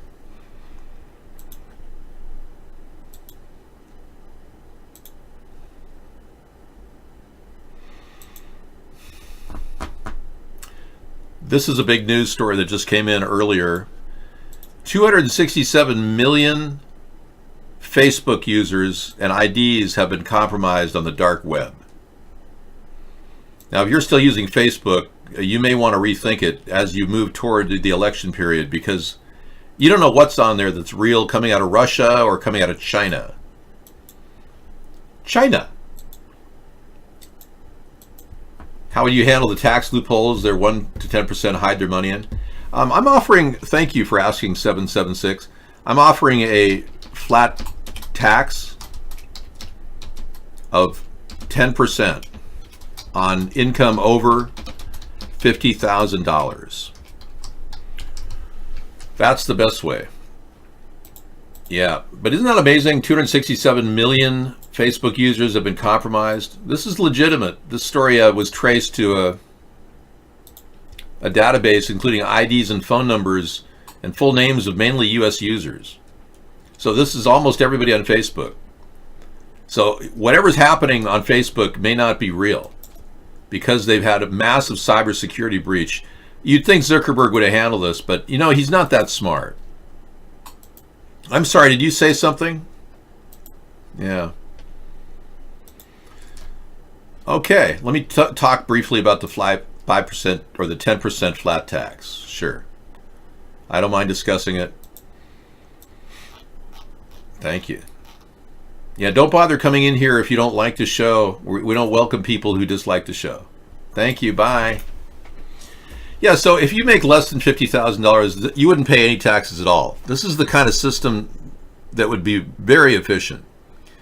We'd simplify the tax code. Companies, U.S. businesses, corporations, and individuals would have the same tax form. It'd be one page. There'd be no deductions, no tax form excesses. We'd simplify the paperwork.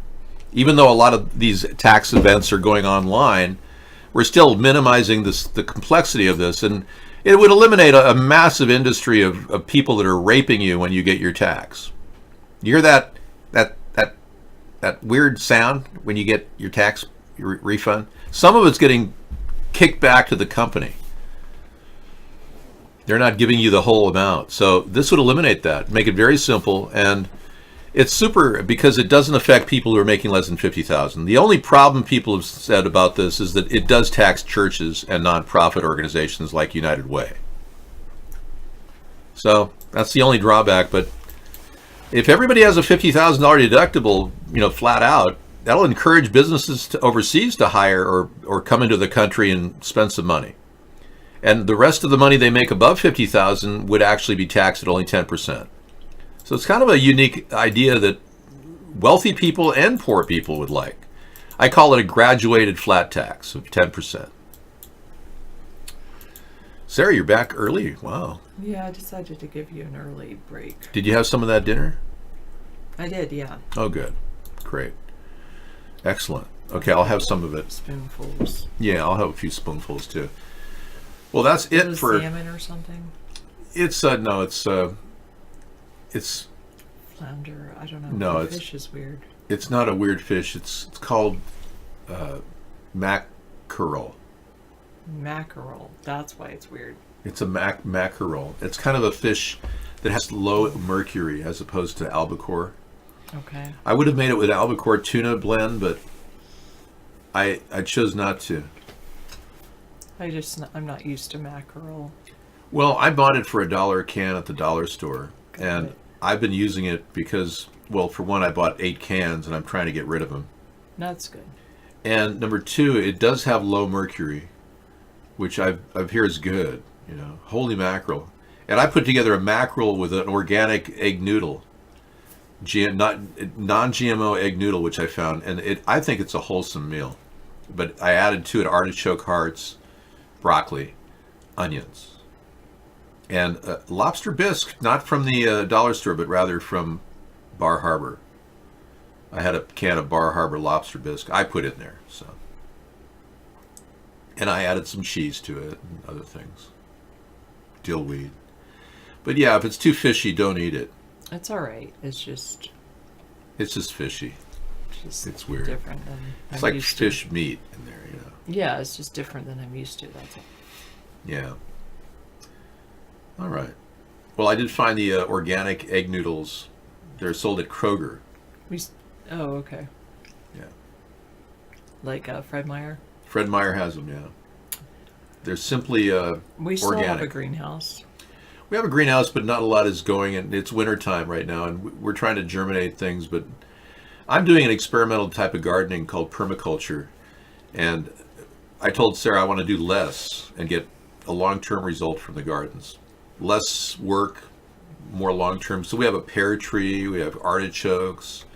I think I'm going to plant some asparagus this year and try to get that to grow again, because it's a perennial that keeps growing and you keep harvesting out of the garden. You don't have to do a lot of digging and replanting.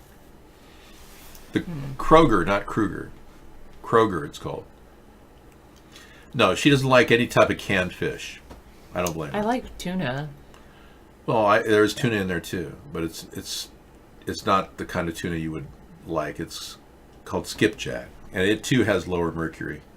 Well, I think I grew up with skipjack, but... Well, there's skipjack in there and mackerel, and anybody who grew up with that would find it mighty dang tasty, if you ask me. I think I had more mayonnaise in it. What am I? Well, there you go. This has kind of a base of lobster bisque. Yeah. All right. Thank you. Anyway. You could always add mayonnaise to this. It makes it better. Or, I don't know, I guess it was more just the casseroles I grew up with more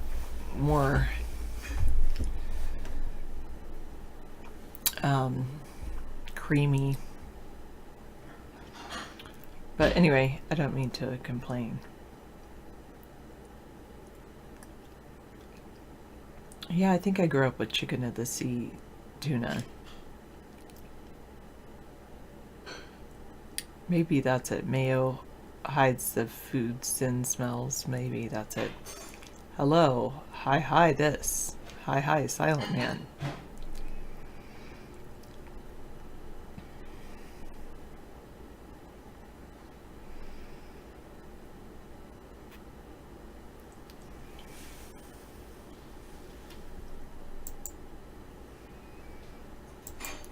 Is the debate over, or did David just get rid of it?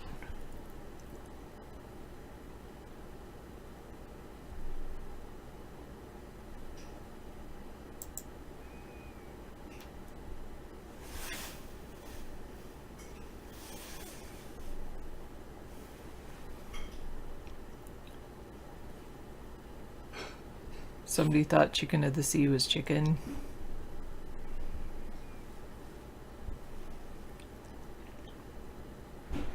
Yeah, it's a pretty cool hat, isn't it?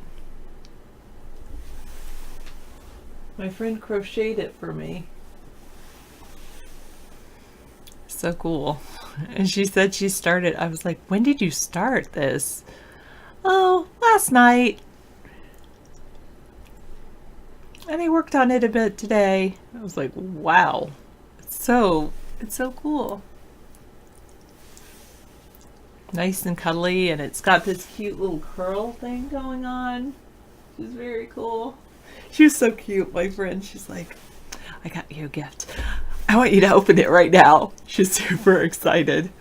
Super excited. Which was cute.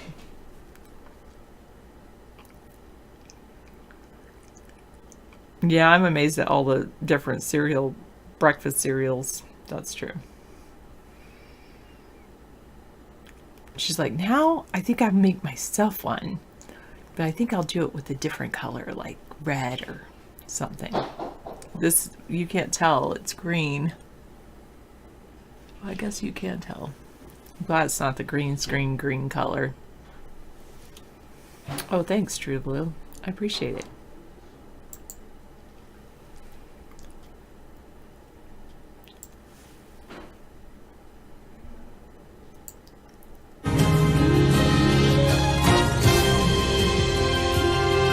Never mind. It's over.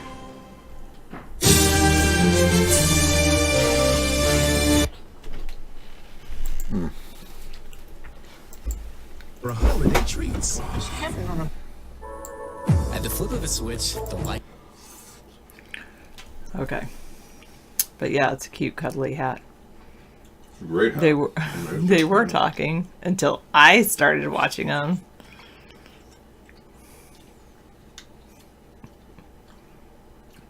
A steak that was canned in 1992. Wow, a burrito made with steak canned in 19. That's very rare. It's like an MRE. I'm having this amazing maca noodle. Mmm.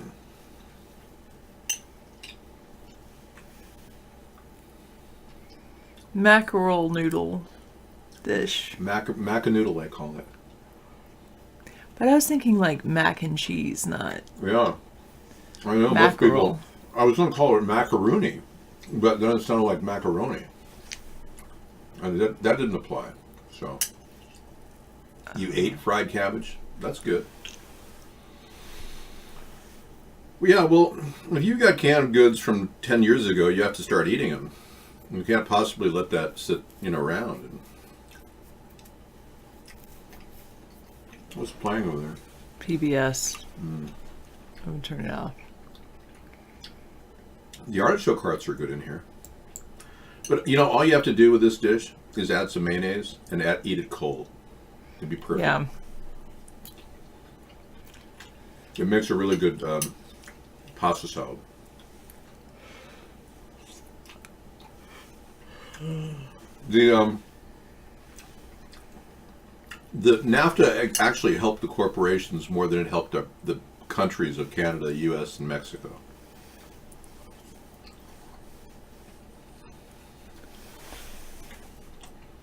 It didn't really help the countries.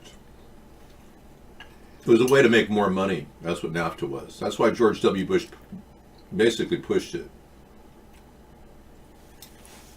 Wow. You see how you're getting compliments that I love. You're becoming more beautiful to people. There you have it. It's a hat. Mm-hmm.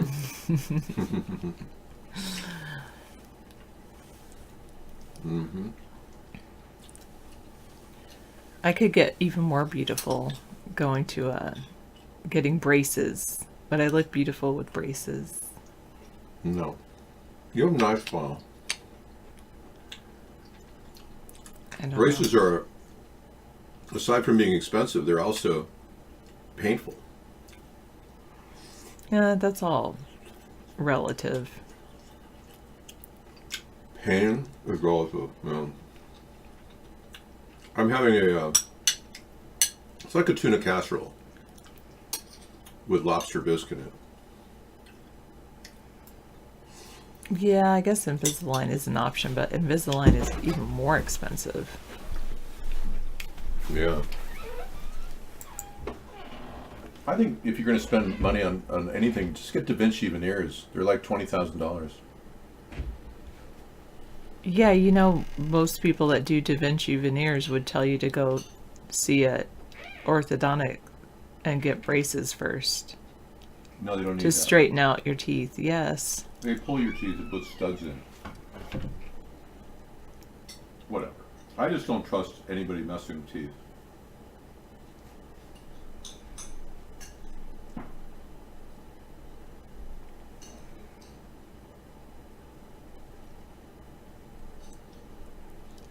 Yeah, I don't know if I do want to spend $5,000 to $8,000.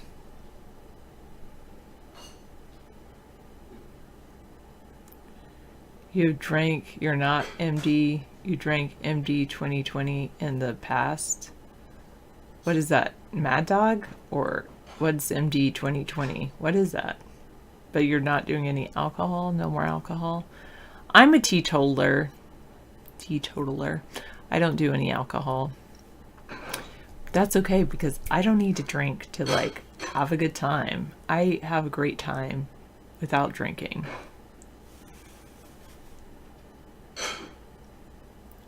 I think I always kind of have. But then again, sometimes I think that, and sometimes it's like, there's not a lot of things to do around here to have fun. I suppose I could go for walks on the beach, but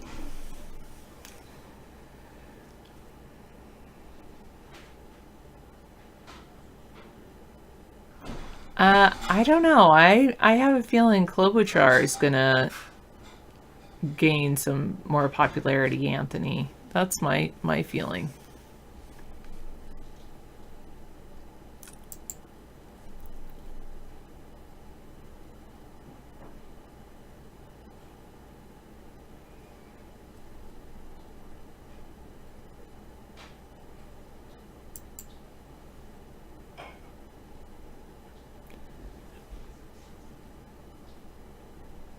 Yeah, I just had tuned in about some wine cave fundraiser. December Democratic debate, a smaller, whiter stage. So what, did Cory Booker leave?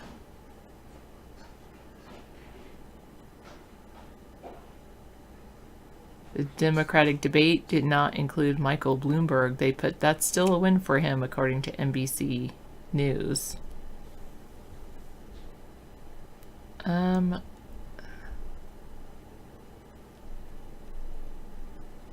No, I'm voting centrist, Dr. No. You should know that. You know, a lot of these people don't know how to read their site name, America's Third Party. I think they somehow think that we're part of the two-party system or something. I really don't understand why they even address issues in a two-party sense when we're all here for one thing.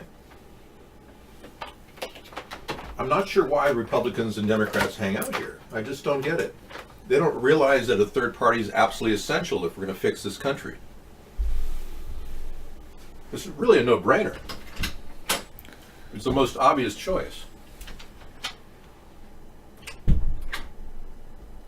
There is a centrist, David Sponheim.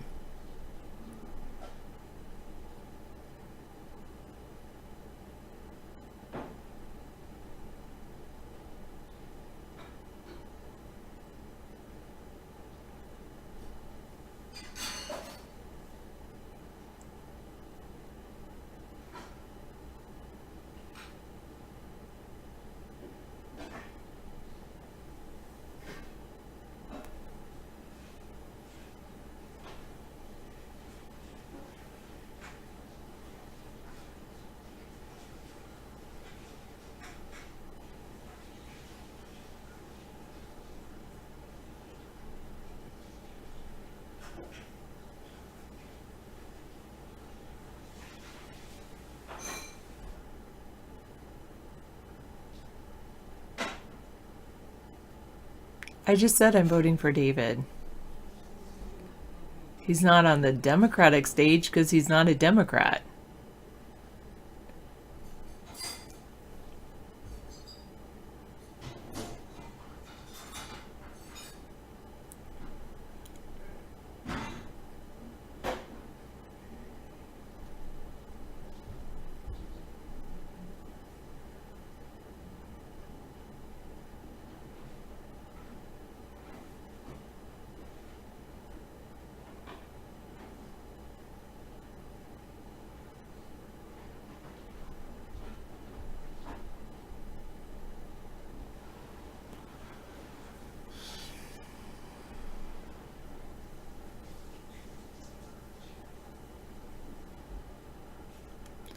Well, in Washington State, in some ways, they already have.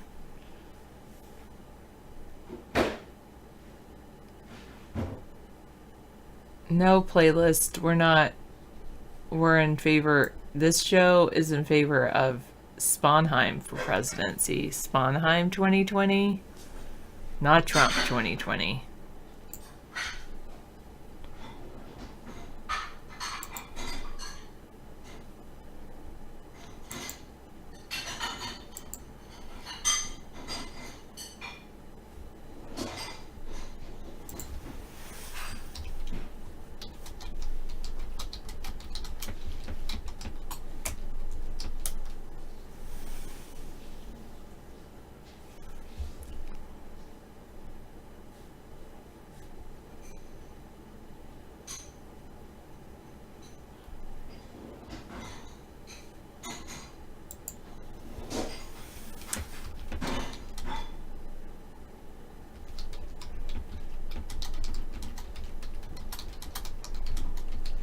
to make you a couple slices of pizza? Not tonight. Not tonight? Okay. I'll have them for lunch tomorrow. All right. Maybe I'll in a bag for lunch tomorrow, but That's fine.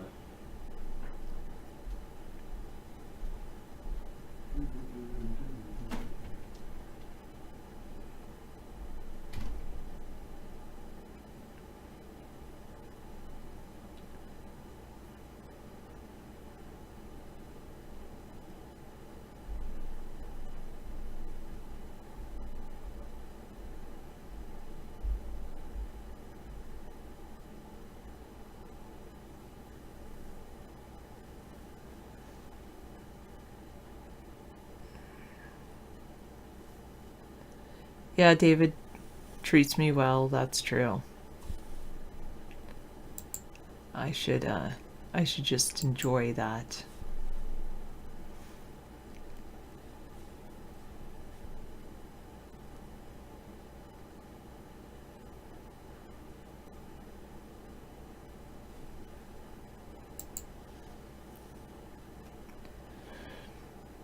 He makes a mackerel egg noodle dish.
I was reading through a thing Kramer's talking about stocks.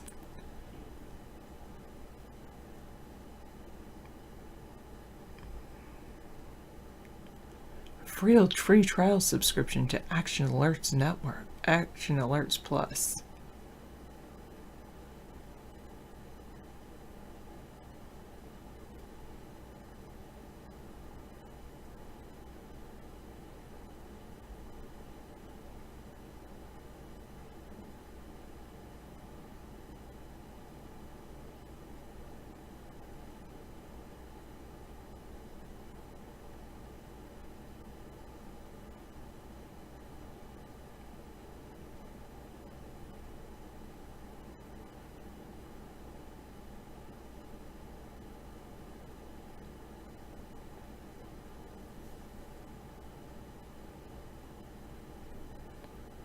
IPOs of 2019. Levi Strauss? Really?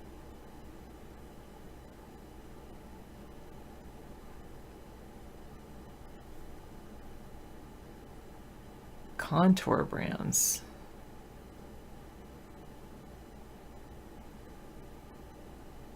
Lyft.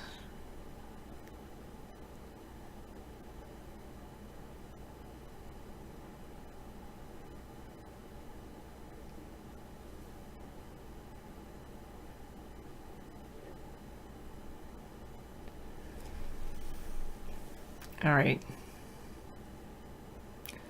Elementary, very young kids, so I don't get into like the politics of history revision that might happen in the high school levels. In fact, I switch with a teacher, so she teaches social studies and I teach science, so I really enjoy teaching science. I teach, of course, reading, writing, math, everything. I teach everything because I teach a general ed elementary class, primary class. second grade.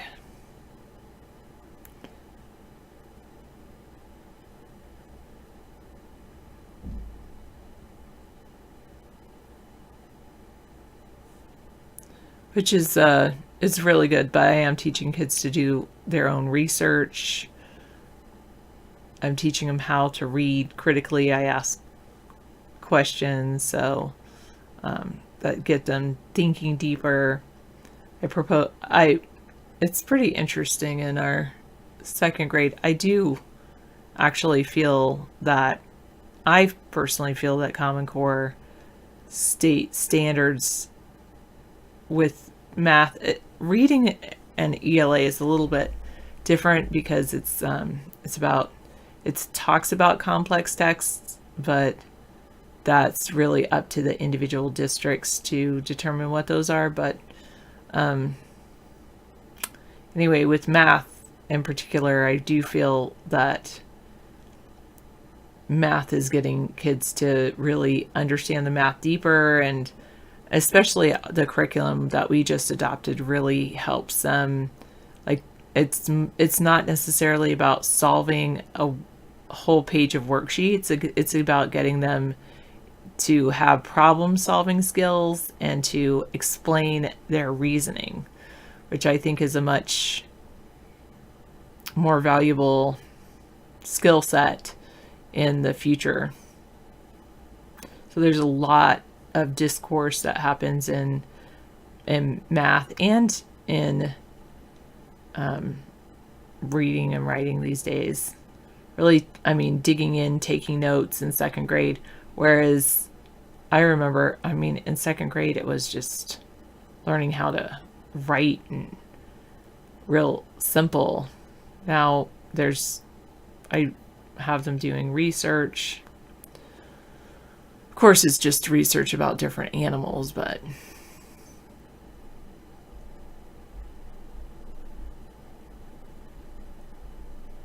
you can be absolutely wrong, but be able to explain what you're thinking and discover that you are wrong.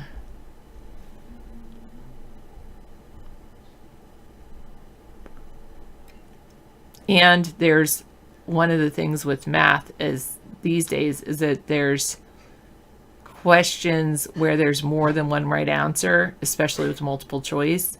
So for instance, we just finished a unit on money, and a question that we just had was, which of the following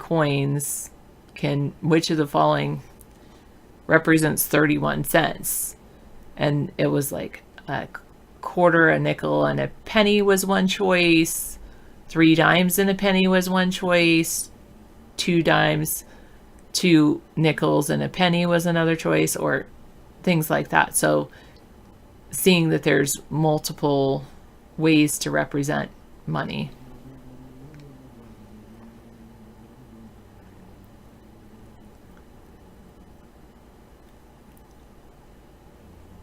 And like another question was, so-and-so Jim has $50.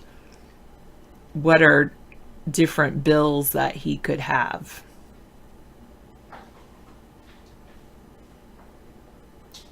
It's not always yes every time. They also had like 3 nickels and a penny. That's not 31 cents.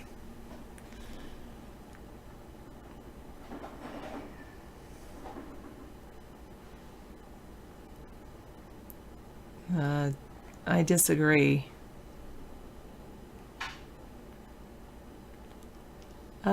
David probably is humming in Excelsius Deo. It does sound like that.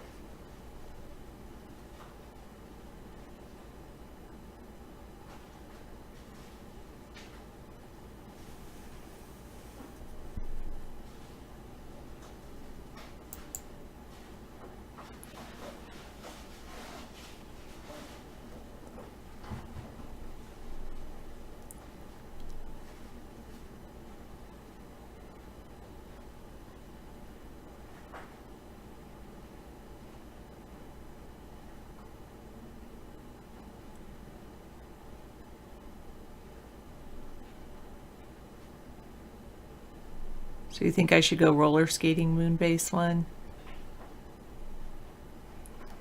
Last time I went roller skating, I fell a lot. Or at least a few times. I wonder if I fell, how long it would take me to recover.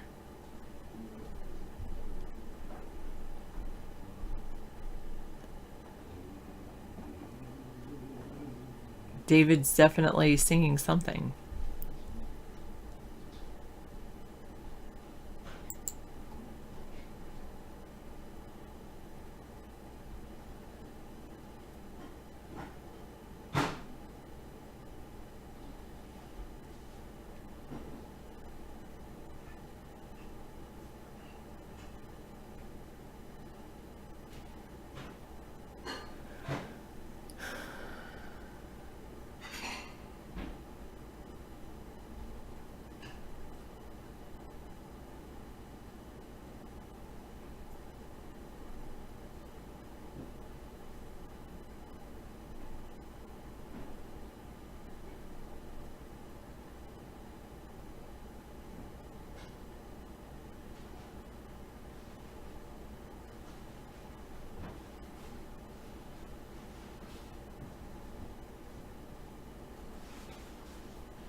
Do I have a tree up? Do we have a family dinner?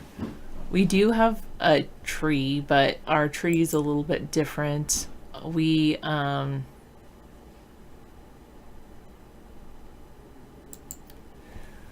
actually gather branches from our yard and tie them together to make our tree.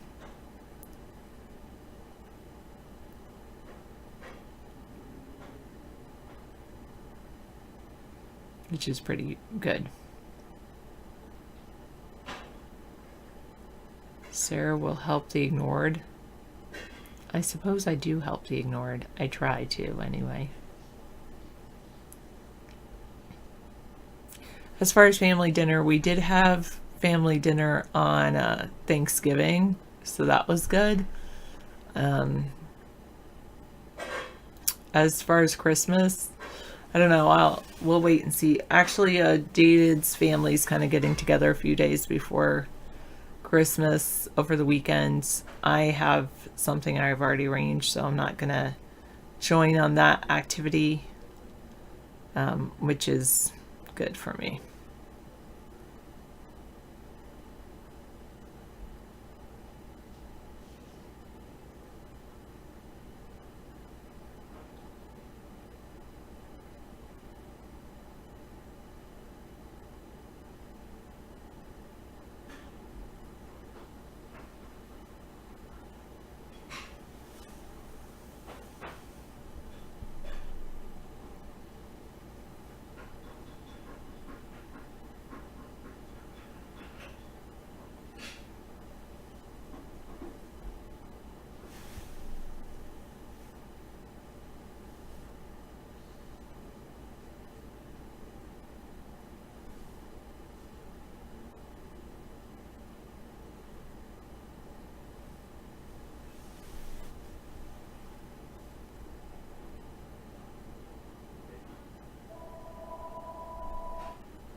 Oh.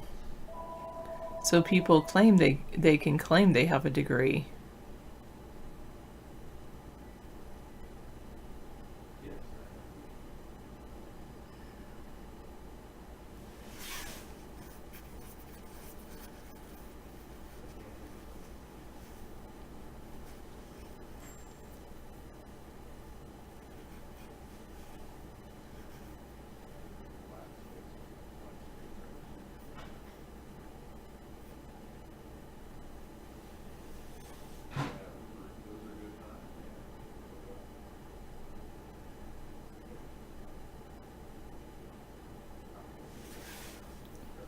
All right.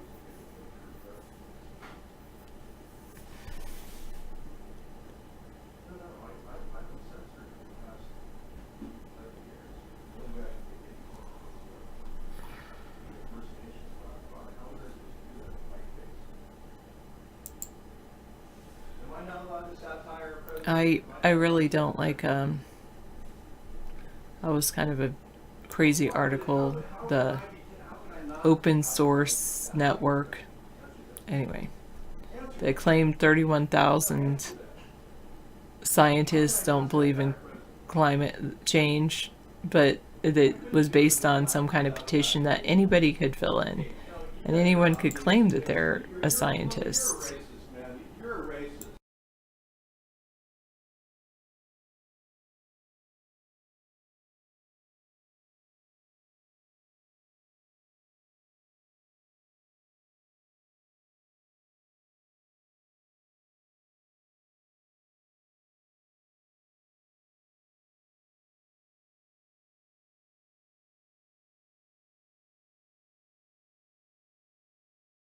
Thank you. Thanks. We're good. Thank you, everybody. Sarah's going to take the night off and enjoy maybe some music or a TV show or something. Yeah. Enjoy. Thank you.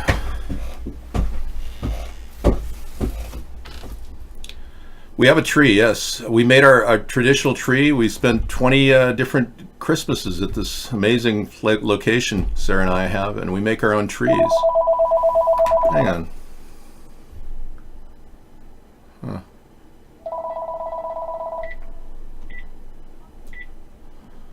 All right, thank you. Wow, racism. It's everywhere you turn. You know, anyone who uses the racist word, the R word, they're acting out of racism. It's kind of weird.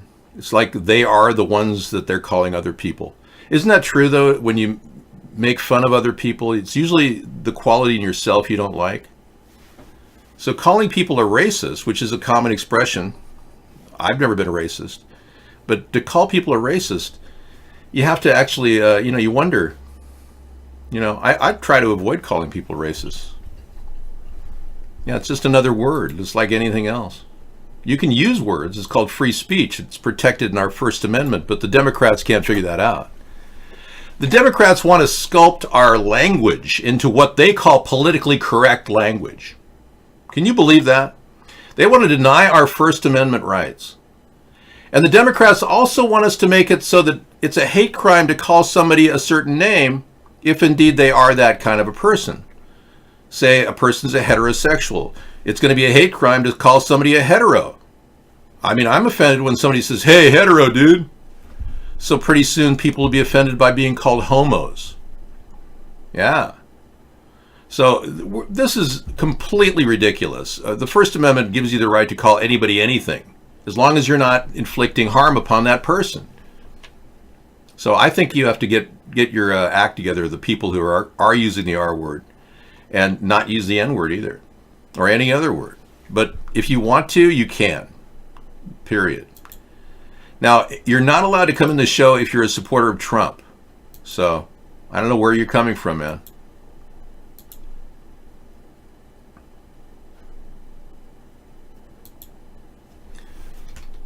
Hi. Trump is probably going to resign in the next 6 weeks, maybe 3 months.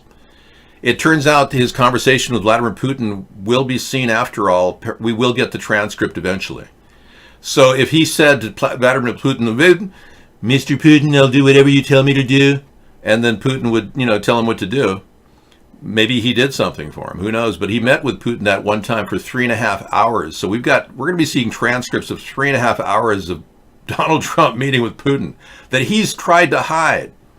So that's going to come down the line. I believe that Nancy Pelosi may very well be working on some new impeachment articles, because I don't think they've signed enough impeachment articles. I think before they release the first 2 impeachment articles, they should come up with 2 more. And I think those two should be related to the Russian conspiracy to affect our election. And that's not some conspiracy theory. That's just how it happened. This is what went down.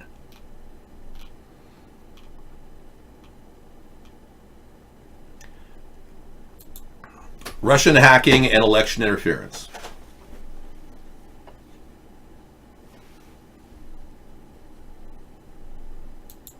Yeah, well, a lot of African Americans use the N-word, and they can freely do so.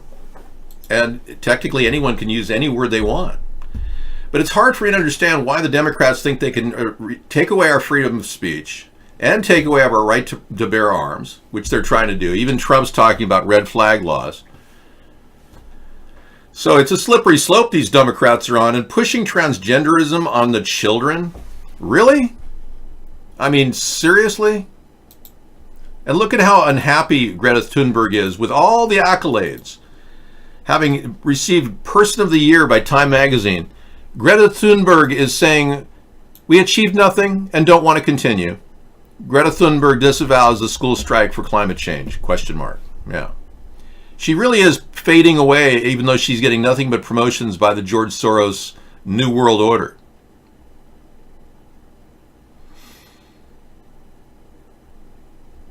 All right, let's take a look at the news.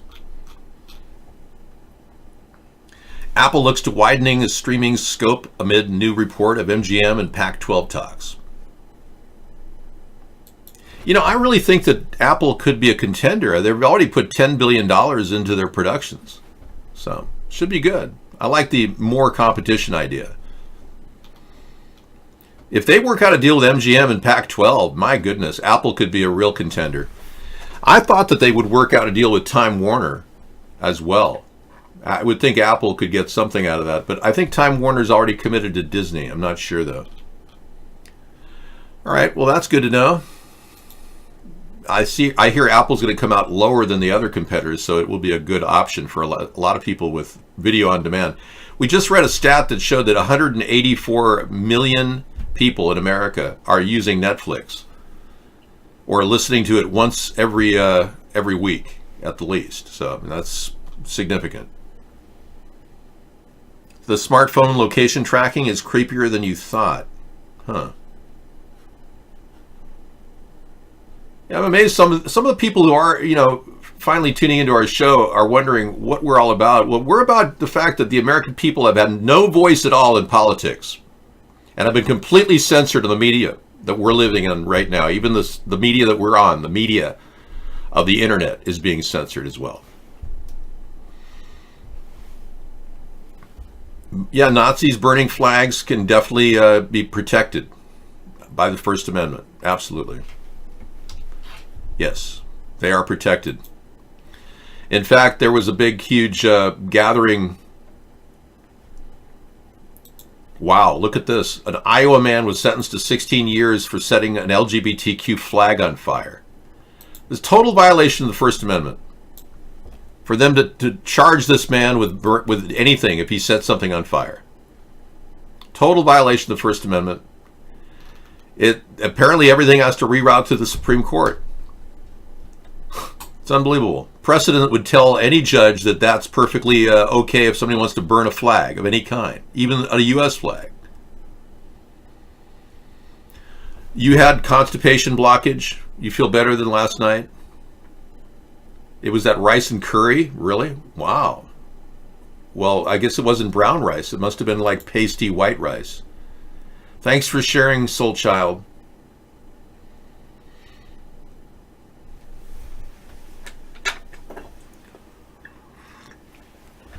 So, I don't use a smartphone. I have a burner phone that I use. Whenever I'm in trouble, I just turn on my burner phone and ask for emergency help.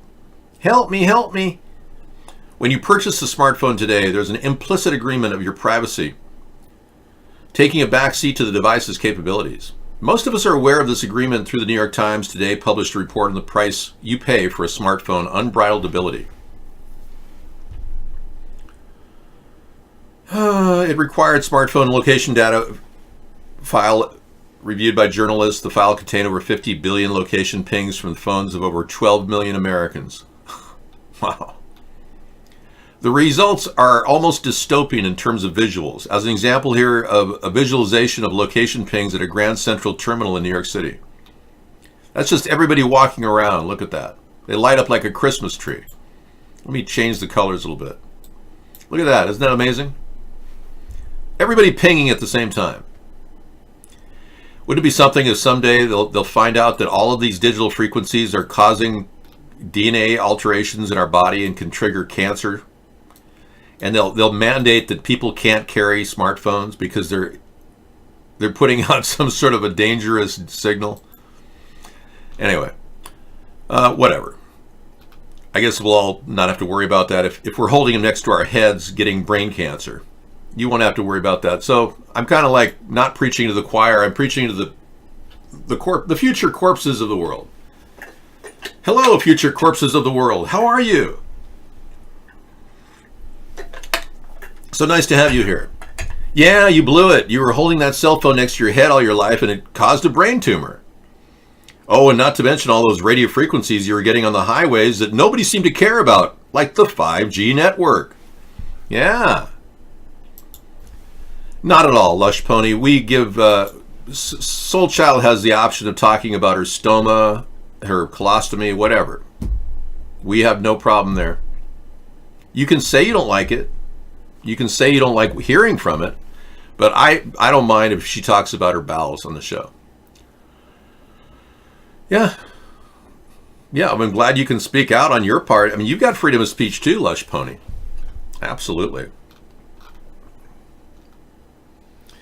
I think the big story, though, is 267 million Facebook user IDs have been exposed to the dark web. I'm glad I don't use Facebook. Mm-hmm. Right. Nike earnings are beat, sales rise as Jordan brand hits 1 billion. Really? Jordan is still bringing in the bucks. Can you believe that? Well, he hasn't been like Tiger Woods and violated the trust of his supporters. Look at that. Nike on Thursday reported quarterly earnings and sales that beat analysts' expectations as more customers flocked to its stores for limited edition Jordan sneakers and ordered athletic apparel from its website. Wow, its Jordan brand had its first billion-dollar quarter thanks to a new innovation and a spike in interest in the basketball-focused label. But the retailer's shares fell more than 2% in after-hours trading on the news, having hit an all-time intraday high earlier in the day. Nike's growth on its home turf in North America came in slightly weaker than expected. Yeah, I know. I don't meet a lot of people buying really high-quality Jordans. Maybe they're just really popular overseas. I wonder how that trial's going with Michael Avenatti. Remember that? He allegedly was extorting money from Nike. Yeah, that's what I heard. I heard it's going to be tried this. It should be like this week. Boy, Michael Avenatti's kind of taken a back seat to the news, hasn't he? Yeah, so anytime a colon gets impacted like that, it can cause pressure on your back. I know, and all your other things going on. She was, yeah, you were in terrible pain. Anita came in the room last night just writhing in pain. So I'm glad she's getting some relief. They found out what was wrong. You know, it's probably wise to take a little bit of fiber every day. Just as a precaution, no matter what you eat, even like a half a teaspoon in water. That's what I would do myself. I'm not telling you what to do, but that's what I do. Yeah, your hubby makes you cloudy applesauce. Well, apple juice is binding. Apples are binding too. They're constipating. Yeah, I don't know. I mean, you can try something different. Cherry juice. Well, that may be too acidic. Hey, there's more BS coming out of NASA and the International Space Station. Madison Star Moon did an analysis, and she found all kinds of beyond belief things. Lord. Look, it's wrinkled cardboard. Like it's not even a solid piece. It's like a piece of paper. She's really exposing a lot. This is good. We'll have that 12:58 tonight. All right.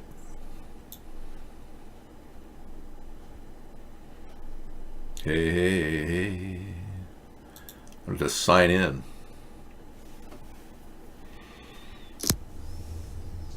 Houston, this is station. I'm ready. Sign in. Do-do-do-do. Okay, I'm going to move that out of there.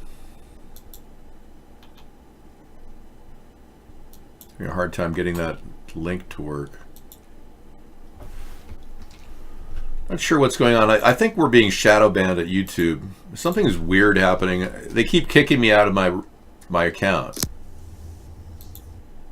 Hopefully I can get into the account. It just won't. There it is. All right, I got in the hopper now. Whew. So, anything on your mind? Anybody want to talk about life in the fast lane? Hating the traffic, right? Almost everybody in America hates traffic. Thank you. I got that one too. Thanks, Scissor Fight. I used to drive 30 miles each way to work for about 20 years, whether I had work or not. And I would put in a lot of miles on the 405 freeway in Los Angeles. And I've seen it recently. It's even worse than it was back then. And I don't know how you people can deal with it. When you think about, the sitting in traffic breathing fumes, wouldn't it be great if you could have filtered air in your car? Well, I've got a plan to do that as your president. Yeah, I got that LGBTQ link, yeah. The Des Moines Registered. Yeah, I clearly believe that that's a violation of his freedom of speech. He can set fire to a flag. It's perfectly protected under free speech. It's already been adjudicated in the Supreme Court regarding a burning of a flag. Let's see if I can pull up the stats on that.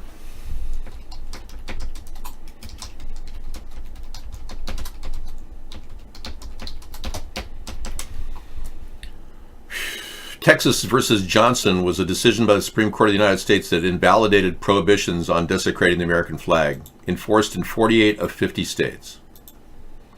Now, it's possible that Iowa is one of the 2 states that it's not enforced in. So in that case, Texas versus Johnson would not apply. But this 1989 ruling was landmark, and it definitely gave anybody the right to burn anything, any American flag. So it would apply to any flag, I would assume.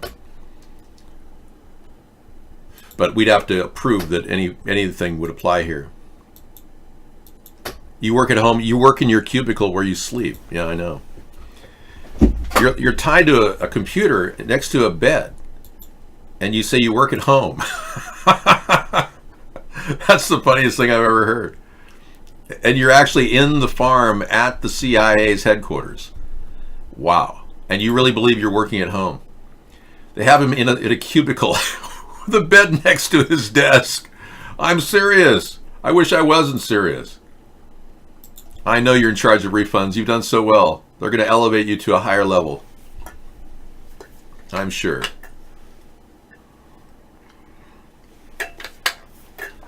Well, I'm convinced that there's absolutely nothing we can do to stop this. Well, the only thing we can do is create a third party. Obviously, the Democrats want to take away everyone's rights, everyone's ability to speak out. But then again, they want to suppress our right to have a YouTube channel, but they'll let China publish in American newspapers. That's right. The Chinese machine, the propaganda machine, actually has taken out ads in the U.S. publications. Can you believe that? They're running ads in our paper to influence public opinion, and they're getting away with it. How dare you? How dare them do that? How dare you? Is this true? The House Democrats decide to switch parties? No. No, I don't believe 25 additional House Democrats have decided to switch parties, but nice try. How dare you? How dare you even say such a thing? So you have to ask yourself, why would they leave their party so that they could submit to a more This is all wrong. corrupt party? I shouldn't be up here. I should be back in school on the other side of the ocean. Yet you all come to us young people for hope. How dare you? I love that. How dare you? How dare you? Let's take it down a notch. How dare you? Does that have a nice ring to it, you know? We should put a backbeat to it, don't you think? Maybe more people on Cool Rock would watch us. We could turn it into an ASMR thing. Our Twitch show at Cool Rock now has 3 people. Wow, we're really moving up. It's amazing. How dare you? We should get a backbeat going here.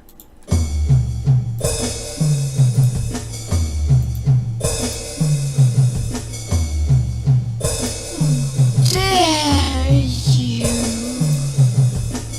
Okay, it's not exactly the best backbeat. I could play some piano. You have stolen my dreams, my childhood, with your empty words.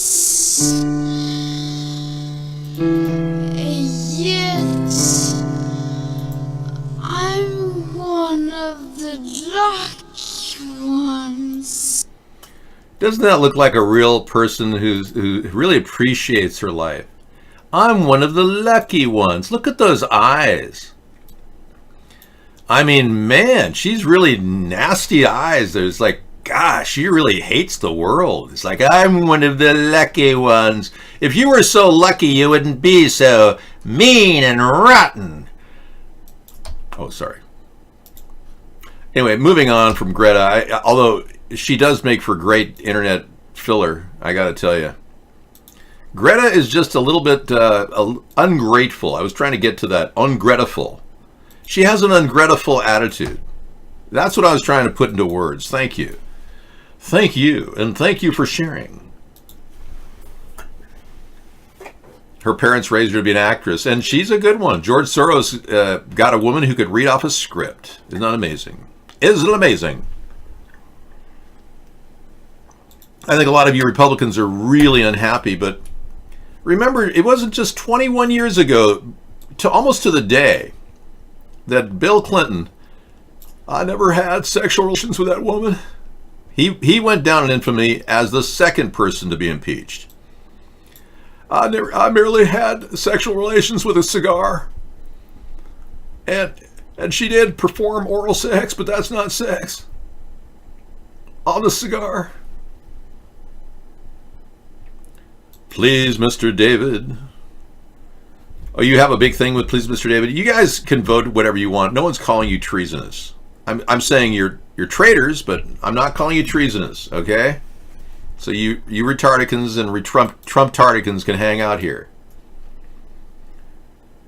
She's a typical child actress. Go to any audition in Santa Monica and you'll see droves of Gretas. So true. I know you're calling it treasonous. I just believe that they're being traitors to the country, but they can't be charged with a crime. Hey, look you're a clone. You know, stay in your lane. Us humans and other androids can actually make decisions for you. They only have one statement, that all men are created equal. So technically women aren't even included in that, but I think they are. And clones aren't included. It doesn't say all men are created equal to clones and androids. But I believe, my fellow Americans, I believe in the tenet that all beings, both living and non-living, are created equal. Clones, humans, and androids. And I believe that America is going to have to find out the killer of John F. Kennedy. We should find out who killed John F. Kennedy. I don't think we can proceed without knowing. President Clinton was impeached, so you Republicans really need to stop getting so butthurt about what happened yesterday. It's not a big deal. You guys got it made in the shade. Hopefully no one will find out that Mitch McConnell is working for Russia. Yeah. And Lindsey Graham is working for Russia. Well, hopefully they won't find that out. So far, I'm the only one who's talking about it on the internet, so don't tell anybody, okay? And then maybe you can slip one over on us and continue your reign of traitordom.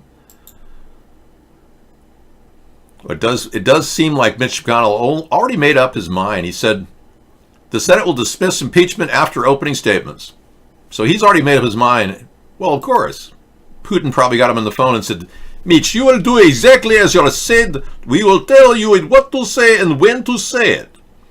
And you will get backing from Lindsey Graham. He received same amount as you, Mitch. From Len Blavatnik, working for Igor Deripaska. We control the narrative in America. Russia is in control of the narrative. You will simply do what we tell you, Mitch. Okay. Now let's get back to business of buying Miami real estate at dirt cheap prices. Oh, God. When are you people going to wake up? Realize that the Trumps and the Clintons were both corrupt? Both sides are corrupt. It's a mob-linked figure tied to the Ukrainian shakedown. That's right. Trump personally directed these two guys who he said he never even met. Yeah, look at them. He said he never met Lev Parnas and Igor Fruman. Lev and Igor, Lev and Igor. He never met them, but he was in photographs with 10 times these people.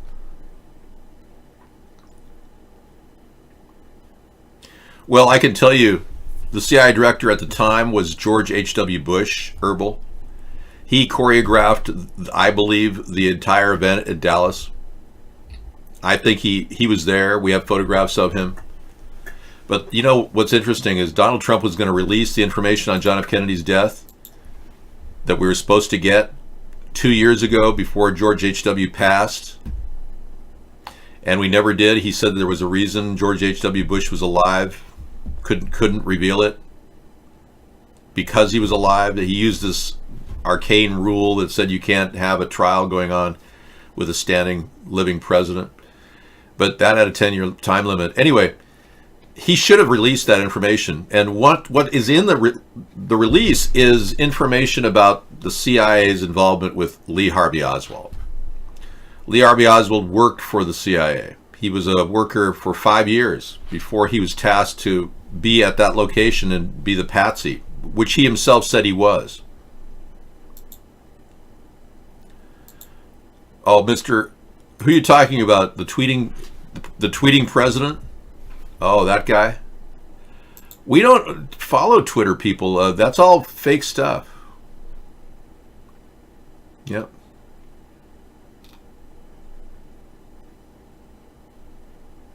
That was held in a wine cave full of crystals and served $900 a bottle wine. He had promised that every fundraiser he would do would be open door, but this one was closed door. Billionaires in wine caves should not pick the next president of the United States. I am literally the only person on this stage who's not a millionaire or a billionaire. This is the problem with issuing purity tests you cannot yourself pass.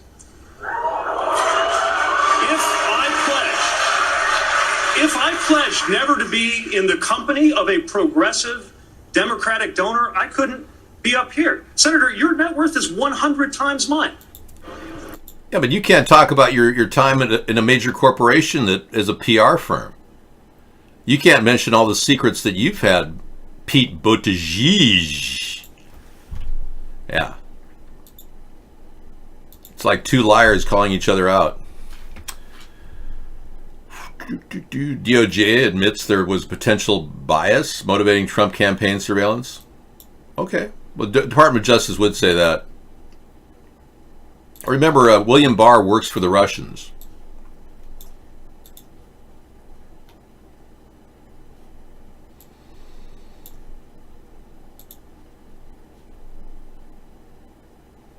Great stuff from Booty Judge. Okay. Chris Lorenzo, not going to do it. Yeah, you've been muted.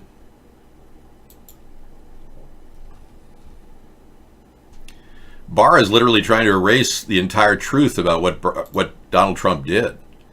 You know, he's the one who said that there was no wrongdoing by Trump, when in fact Mueller could not exonerate Trump of any wrongdoing.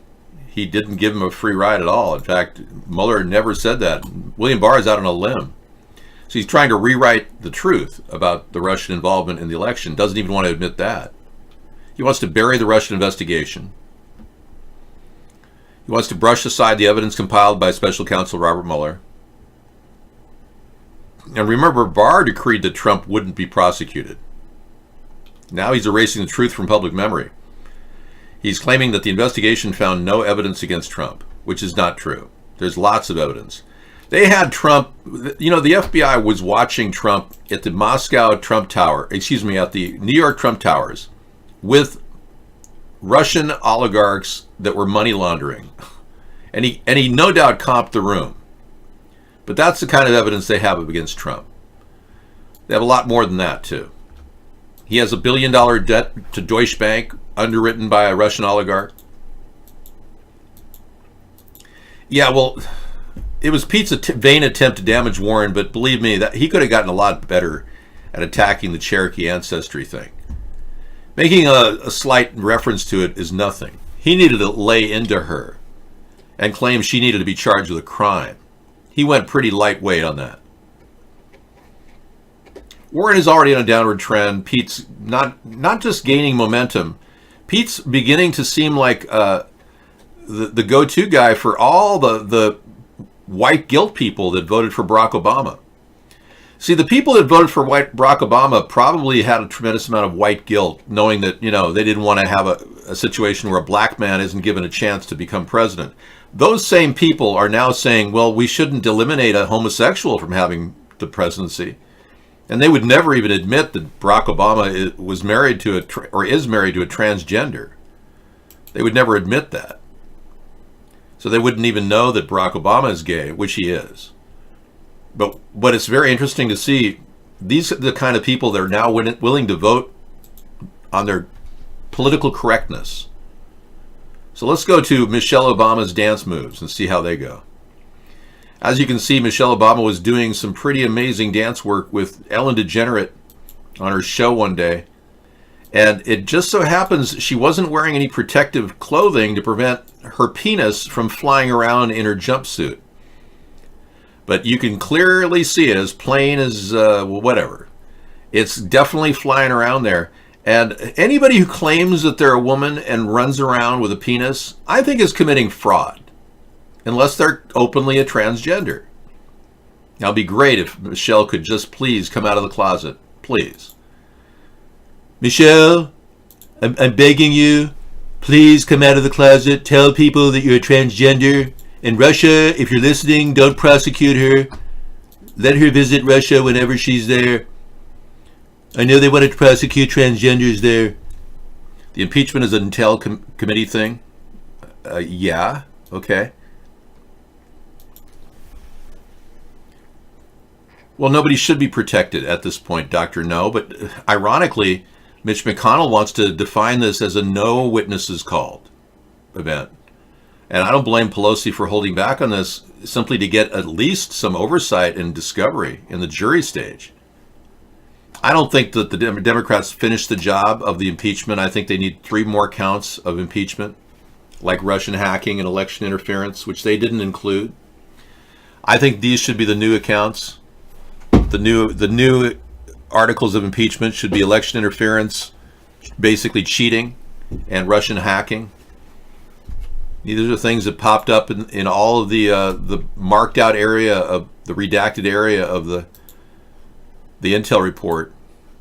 When you look at the Intel report Mueller put together, the 448 pages, we're supposed to know what the redacted stuff is. We don't. It hasn't been revealed at all to the public.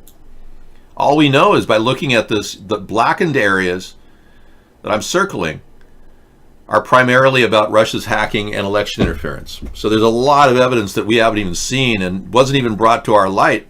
William Barr just ruled that Trump, there's no evidence against him. All these blackened areas have to be evidence against him. So we're getting a completely distorted picture from our Attorney General, who's clearly working for Russia, just like Mitch McConnell and Lindsey Graham. I'm just sorry that our country's so completely controlled by these oligarchs and Zionists that we the people aren't getting any accountability from our government at all. Joan Rivers, it was common knowledge in Hollywood. Many people know that Michelle's a transgender. There's a separate world for people who know things and people that don't. Almost everybody in American, I would say almost everybody in Hollywood and in the upper elites of New York know that 9/11 was an inside job. But it's a career ender to talk about it. Most people know that there's a massive cover-up regarding 9/11. Well, welcome. We have a transgender here, guest 447. Welcome. I'm in no way trying to make you feel uncomfortable being a transgender. I want you to know, though, that your life is not easy, and you probably know that full well. That life is tougher because you are ridiculed or made fun of, and there's no way America can legislate against that. It would take a reversal of the freedom of speech laws to do that. So I tell people who are transgender that it's definitely something of a difficult task ahead. Well, that's good. At least you're able to enjoy yourself. But it's not going to be an easy road to hoe in life, you know. Even doing dress up at the library, you're going to get a lot of preachers praying against you. But you're used to that, right? Trump doesn't have to decide anything other than when he's going to resign, because it is imminent. It's not a question of if, it's a matter of when. There's too much dirt under the bridge that Trump is hiding. If we get a glimpse of the first visit Donald Trump had with Putin, because that tape is now becoming more and more likely to be revealed, and that we don't have any other tapes of any other phone calls of Putin, but that one may just reveal everything, the first meeting. And once that's revealed, it's probably resignment. He'll have to resign because he's clearly working on a trade. He traded no sanctions for over a year and a half with Russia for all kinds of help during this election, plus other things they're asking for. And Mueller did say that the sex tape was used to blackmail Donald Trump. But he said it was not his purview to talk about. We know that much.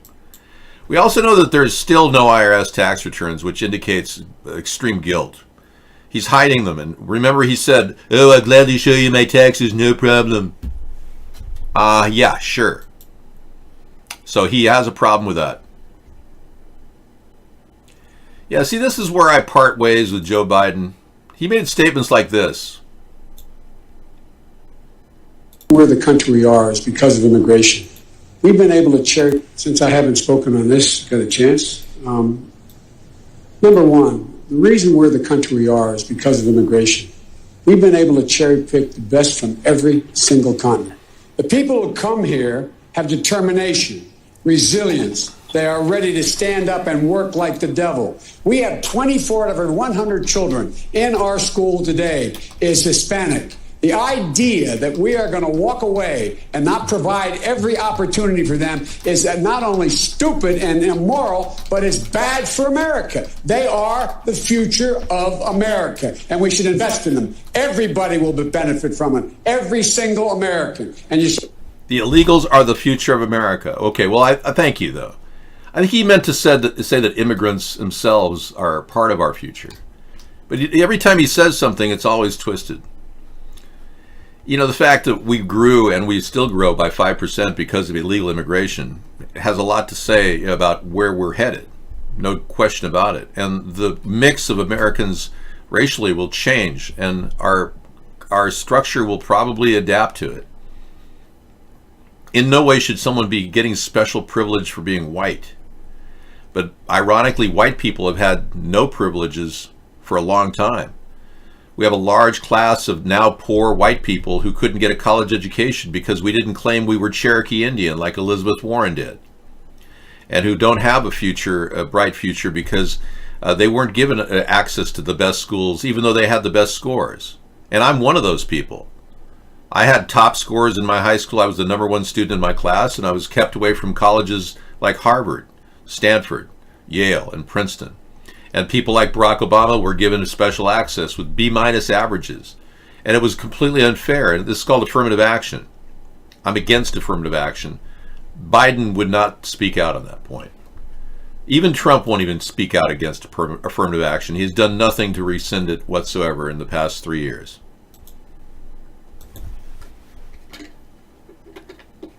Well, yeah, I think you guys can defeat the whole thing if you want.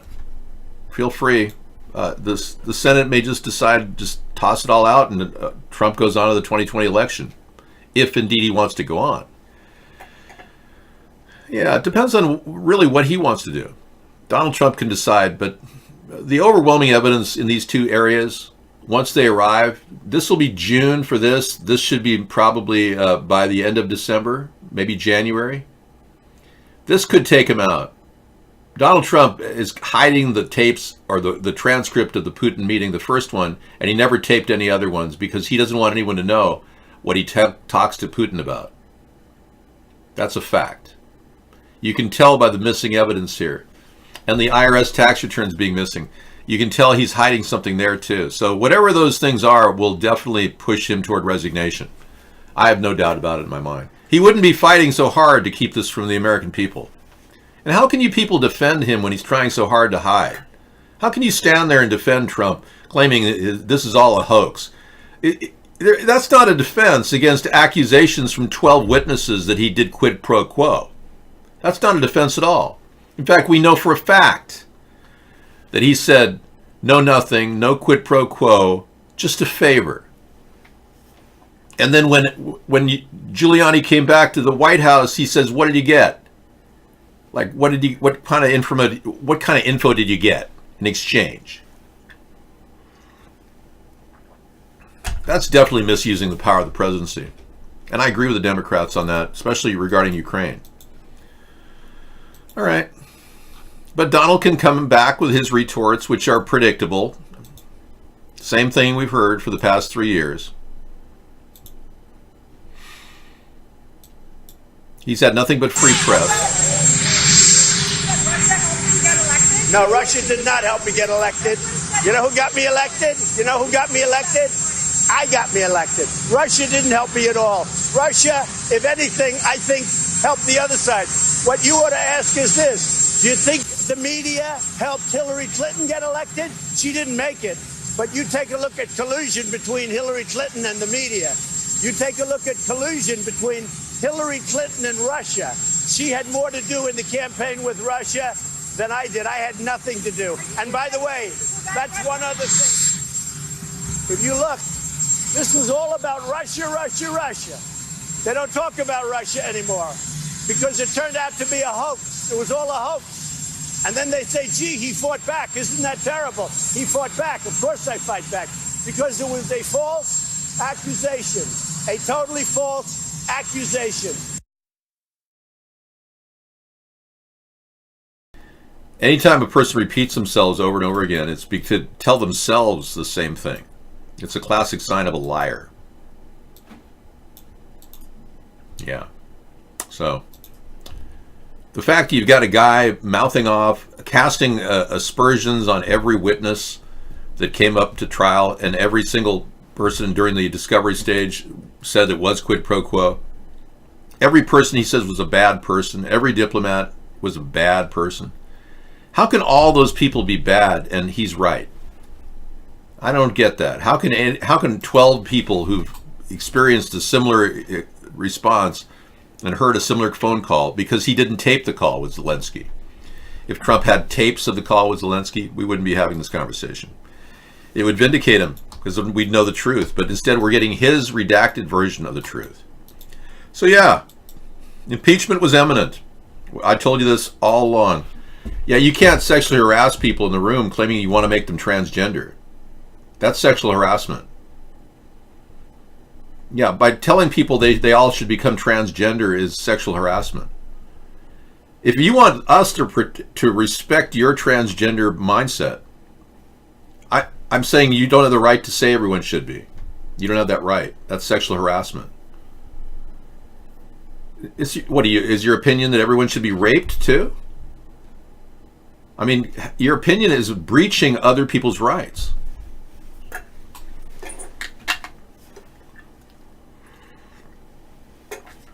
All right, you're allowed to have your opinion. As long as you're not hitting on heterosexuals, trying to turn them into transgenders, I'm fine with it. Thank you for sharing. But wanting everyone to be transgender, that's a little weird.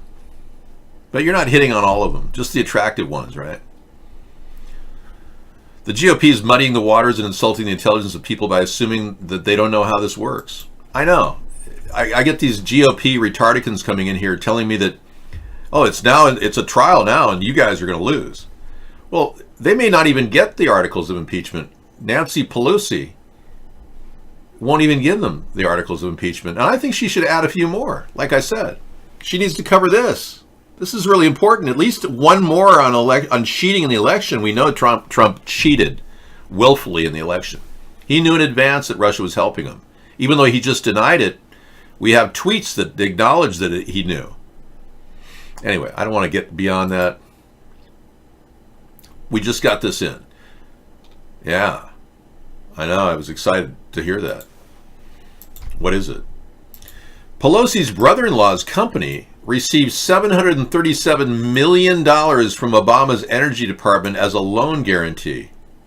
Oh my God. Can you believe this? Talk about those money-grubbing Democrats.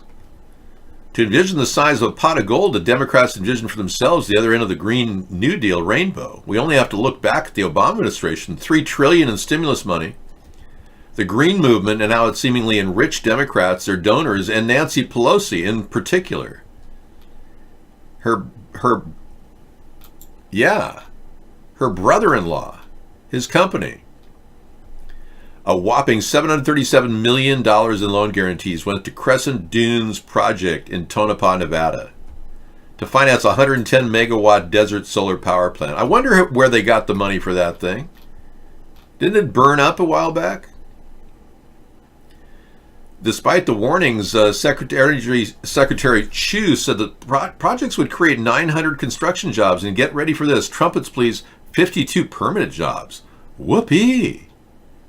For that kind of money? And the guy from Solyndra got in on that deal too. You remember the money that Solyndra got? Oh yeah, they cleaned up. I think they got $238 million. No,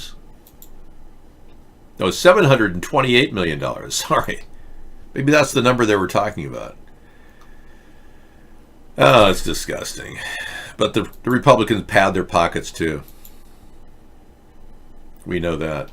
So smart. Run by a very smart cookie, much smarter, much more cunning than our president.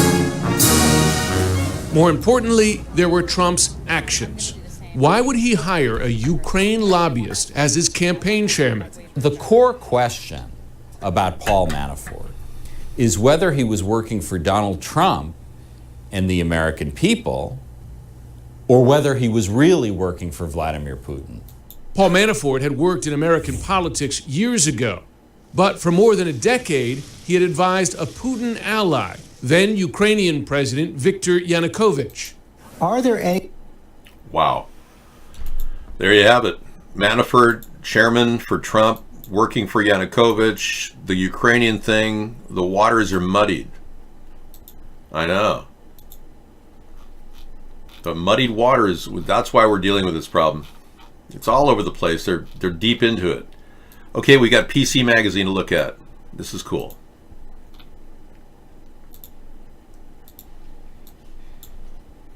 Virtual reality technologies on the horizon. Let's take a look. We were thinking of getting a 3D camera for the show. Kind of fun. Technology that died in 2019. Oh, wow. The Chariot shuttle service. Ford Smart Mobility acquired San Francisco crowdsourced shuttle app Chariot, but after 3 million rides in the U.S., Chariot announced in January it would cease all operations by March, blaming shifting wants and needs in customers. Chromecast audio bit the dust. Wow. Norton Core was a stylish router packed with security and parental control. That didn't make it. But good looks didn't save the package. The Westworld mobile game didn't make it. Bethesda Software sued Warner Brothers, arguing its Westworld mobile game ripped off Fallout Shelter. They settled later that year, but that required the end of Westworld game. Wow. All these things I didn't even know existed are no longer around. Hey, this is good news. CoinHive, the notorious cryptocurrency mining service popular among hackers, shut down in February because it is no longer economically viable. Ha! In part because cryptocurrency market had tanked. Really? So maybe Mark doesn't have Coin Hive after all. There's got to be others that do this. Facebook Moments is done. It grouped images on your phone based on when they were taking, using facial recognition software, which friends were in them. Oh, that's special. Razer Game Store tried its hand in software. Yeah, it didn't make it. The store was redundant. Samsung Blu-ray players are no longer to be sold, or the 4K Blu-ray player models in the US. No reason was provided. Probably nobody buys them. You know, Blu-ray may go down as like the beta versus VHS, you know. DVDs still are the standard, even though Blu-ray's out, and there's a lot of players that play Blu-ray, but nobody wants them. It's kind of like Beta SP or beta tapes kind of bit the dust, even though they were higher resolution than VHS. VHS held their market big time. Yeah, all these things are just not, you know, so why talk about things that won't actually exist in the future? It's kind of a pointless discussion, you know. Whatever. I'm going to put it in Flipboard, though, under technology. Yeah, thanks for hanging out with Dave on the internet tonight. It's always fun to talk about things, but I know a lot of you are depressed about the impeachment. I can sense it in the room. You thought for sure that would never clear the House, even though they have the numbers. They can definitely do whatever they're going to do, but most likely the Senate's going to go ahead and give Donald Trump a pass. They don't want to, you know, lose the momentum and control of Congress. The Republicans don't want to relinquish power, so they're putting their own power ahead of our national security. Yeah, you may not want to use your Facebook account during the election because it's being mined by people in the dark web. Zuckerberg, in his infinite stupidity, could not come up with a way to actually safeguard Facebook. He's been unable to actually do anything that would prevent people from hacking it. And that shows me that Zuckerberg doesn't know what he's doing.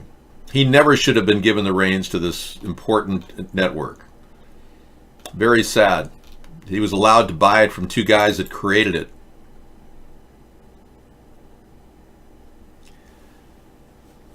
They're liable for the nation in some ways, yeah, but it's not going to work. You can't take away a person's right to vote, and that's inherent in their decision whether it was Trump or someone else. Just because Trump is willing to commit a national security breach by working for Russia doesn't mean you're doing it by voting for him. No, I stand by your right to vote even if you're going to vote for Trump. I don't care. Number one, we have to stand by what important rules apply here. Well, I know laws have been broken when they censored me. I know that. That's a problem. When we get DDoSed by the very same people, we know that's a problem.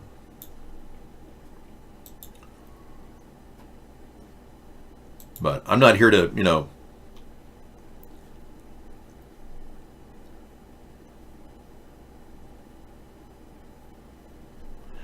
I'm not here to mix things up to the point where we'd all freak out. Yeah, I don't want to make people feel like it's a criminal act to do anything that would be just free speech protected. Maglev in Shanghai as it's not quite paying for itself, but Chinese have already developed a high-speed rail. We have not. Something that I think we could actually build up in the future as a technology, but I don't think we should break the bank over it. I think we should come up with a way that pays for itself. So we came up with a very simple plan for a high-speed rail, a pay-as-you-go plan, where we create energy through solar and wind power along the track itself, and then build the next mile from the money we make in the energy savings, the money we earn from the energy provided. Selling energy back to the grid could very well finance a maglev.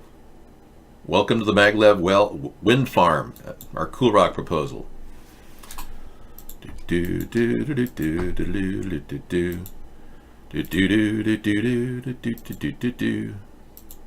Okay, we're done with the impeachment thing. We'll not talk about Russian hacking until Pelosi begins to, file new impeachment charges.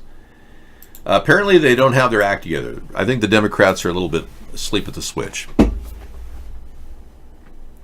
Trump-tards, welcome. Yeah, we welcome all retardicans and Democrats to the show.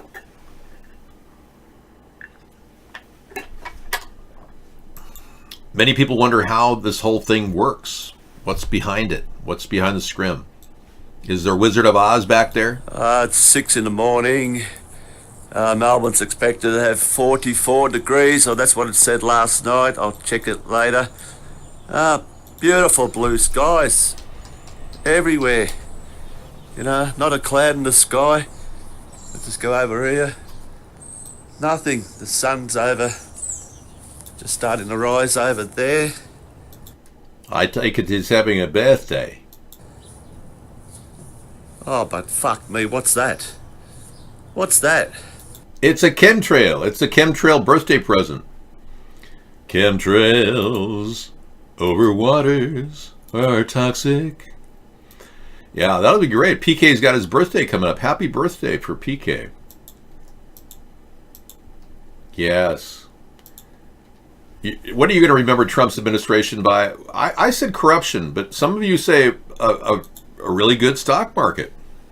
Okay. Well, good. You go, girl. The Dow Jones is now currently at 137 points up. See, even during the impeachment, the day after the impeachment, the Dow Jones is responding well, which shows that what the Democrats are doing is helping the stock market. That's true. John Denver and chemtrails in one fell swoop. That's correct. Chemtrails over waters makes me toxic. Chemtrails on my shoulder makes me happy. Doesn't make me happy. Doesn't make PK happy. A fucking dirty stinking... He's using bad words, and I don't like bad words on my show. I don't want to hear bad words. And, you know, as much as this is an adult show, I'd just rather not hear the F word. I don't use the F word. I never have, except personally whenever I get pissed off. But no, seriously, I've never used it on camera, ever. Yeah. It's just ridiculous to throw it out there all the time. Like that Chef Ramsay guy. Wow. He's got a show called The F Word. That's how much he likes using it. It's sending the wrong message to people. And plus, who wants to cook with a guy who's obviously, you know, a type A personality and pissed off all the time? Even when he's happy, he looks like he's pissed off. Here's him on a happy day. And this guy's like 7 years younger than me. Isn't that weird? Yeah, I don't know. I don't get it. I think it's the type A personality that he is. My God, man, pull yourself together. The risotto is mushy. The guy's going to have a heart attack if he doesn't relax. Speaking of that, did you see Bernie today? Man, I'd keep the paddles close by. He was freaking out. What about the, you know, he's constantly screaming. It's like he's in a screaming mode all the time. And gosh, get the guy some sort of a tranquilizer. Wouldn't Bernie be better if he was a little calmer? Like he said, the Wall Street's going to take the money away. It's going to be bad for everybody. I can't tell you how bad it's going to be, even though I do talk like Bugs Bunny. Notice how he's talking like Bugs Bunny now? I thought I saw a wabbit. He's got this weird thing going on with his mouth and his dentures. I don't know what it is. Maybe it's that heart attack caused him to act like Bugs Bunny. Anyway, I'm done with that whole story right there.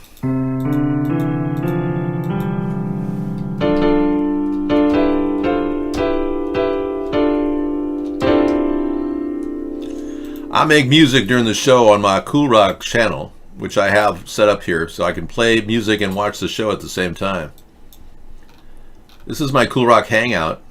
I built this site just for myself and others. The online community is fun, free, and private. Riding on the Scraplet backbone, it's also a passageway to the internet. Here's a great link right here at coolrock.com. You'll find Web Oasis, a pathway to the inner belly of the internet. You can go anywhere on this place. Even open up an arcade over here and play games like chess, racing, pinball, zombie games, There are more games. Doom they added Doom. Look at all the new games in this thing. It's unbelievable. Now it's like Game Central. Fantastic. Game over. Coolrock.com. People are suffering. They are. People are dying. They are. Entire ecosystems are collapsing. They are. We are in the beginning of a mass extinction. And Wait a second. We've been in the beginning a long time. Our mass extinction started when we were born. You know? I think the mass extinction started when Adam and Eve, you know, had sex. We were kind of doomed to start with, and as soon as we started replicating. We're always headed toward a mass extinction. Isn't the whole world headed that way anyway? I am unable to get an HTTPS certificate for CoolRock because I use another system that is a merely borrowed system. Yeah, I'm thinking of migrating all the sites over to a new server and changing the entire thing because I can't manage them with HTTPS certificates without taking total control over the processing of the site. I will migrate to that eventually. I'm in no hurry because I'm not looking for any personal gain here. But if you're afraid to go to a site that doesn't have an SSL certificate, you're an idiot. There's no e-commerce going on there. Yeah, you can just do that. You won't be able to access it with Firefox. It's the only browser that doesn't work right now. But Chrome will work, Opera will work. There's all kinds of great browsers out there.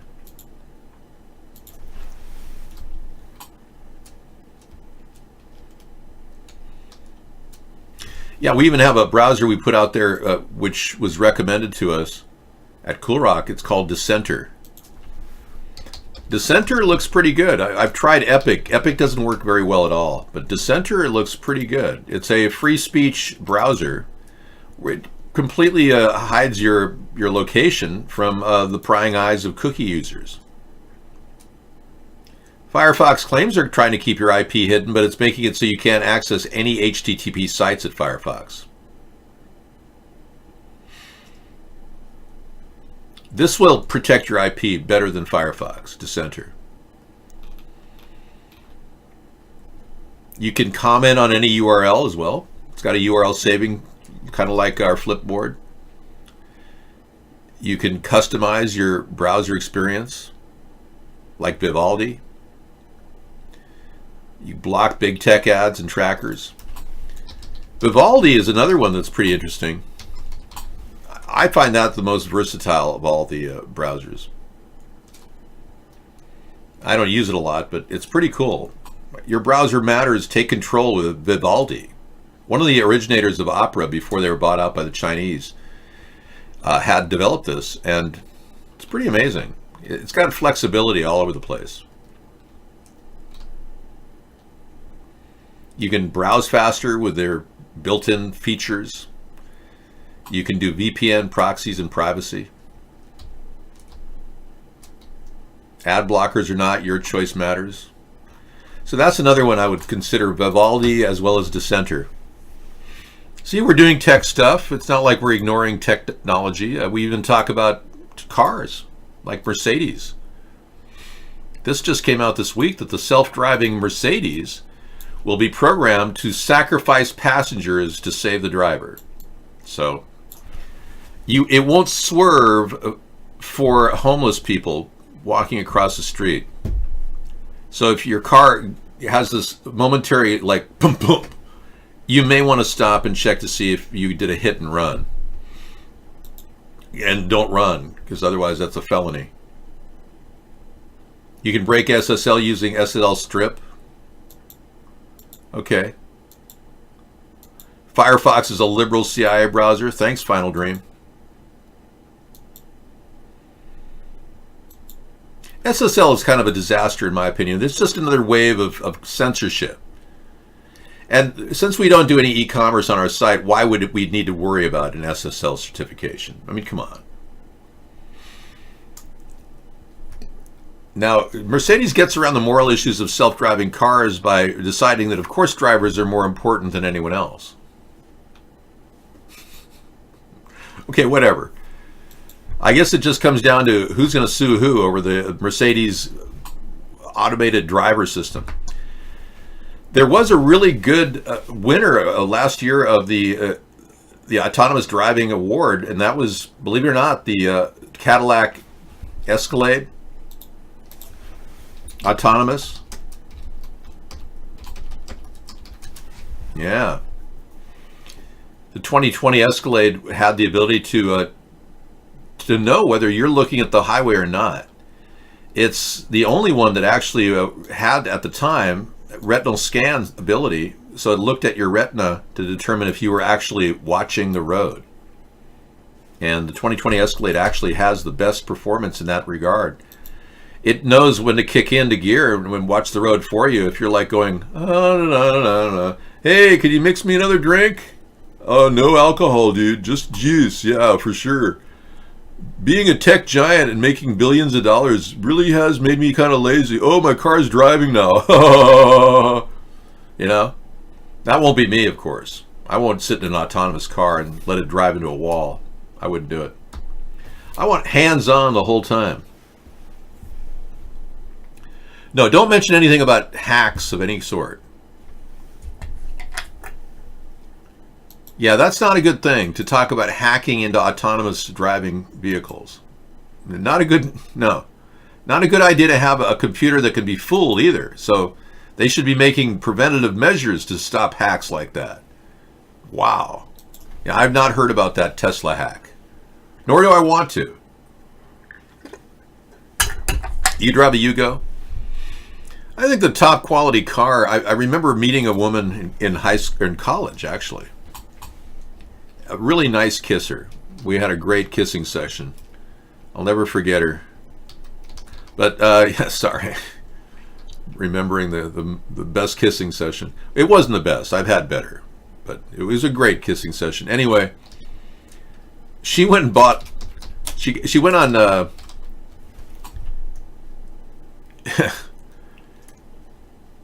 It was the funniest thing. She went on Wheel of Fortune and made a lot of money.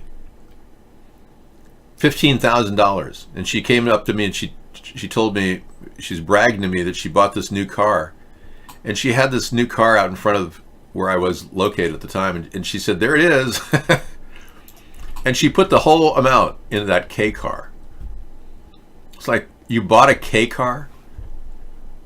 Yeah, that's a really stupid form of transportation. I doubt any of them really exist anymore. I mean, most of them didn't make it. General Motors, during that time period, actually started making diesel cars that failed terribly. But the K car was the ugliest thing I've ever seen. I'll never forget her saying, oh yeah, I bought this K car. That was the end of it. The idea of ever meeting her again that ended with that. Slippy o' the tongue.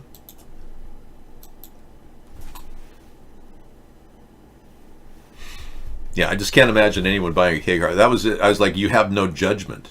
I can't possibly get to know you. She was a great kisser, but no judgment. She later became an attorney. By the way, not all attorneys are equal. Just so you know, if you've ever been on the backside of an attorney, what you want to do is find the most out of it attorney to represent you if you want a settlement. But if you want to get defended in a criminal case, you need the best attorney. But if you want a settlement, you want one that's kind of like asleep at the switch. Because most of them don't even know what they're doing. Thing is, attorneys pretend to have knowledge, but they really have to actually open the books every time you ask them a question. They'll pretend like they know the answers to questions, but generally they're winging it until they actually hear the specific case, and then they have to research it. Most of them don't have a constitutional, a legal library in their brain.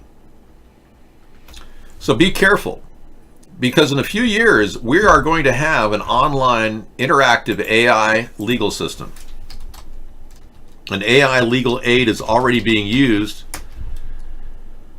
RossIntelligence.com is an artificial platform which is being developed to give people immediate responses, legal questions, and possibly even file papers. If you're doing research, that you could get all that done for a fee at RossIntelligence.com. I'm not plugging them, I'm just saying. I'm able to use Ross as though it were a first-year associate doing top-flight legal research. Yeah, I'm not the smartest guy, but no, he's a pretty good guy. Jonathan Udoka. He uses it all the time at Udoka Law. So there's got to be some real good benefits to AI. I would say in the next 10, 15 years, you'll be able to, you won't have to pay $500 an hour for an attorney. You'll get them for probably $50 an hour or per service. It's going to be very affordable. So that's one good innovation with AI. Everything an attorney does, AI can do better. Drafting papers will be as quick as a phone call with an automated assistant. So you should be able to move this in the direction where you need to go. I don't think any of you are going to need an attorney, though. But here's a classic K car. There you go. Looks like the FBI. The classic FBI look. That's right. The FBI purchased 50,000 K cars, part of our national budgeting in 1978. We spent a lot of good money on our K car assembly, which went into the cash for clunker garbage heap.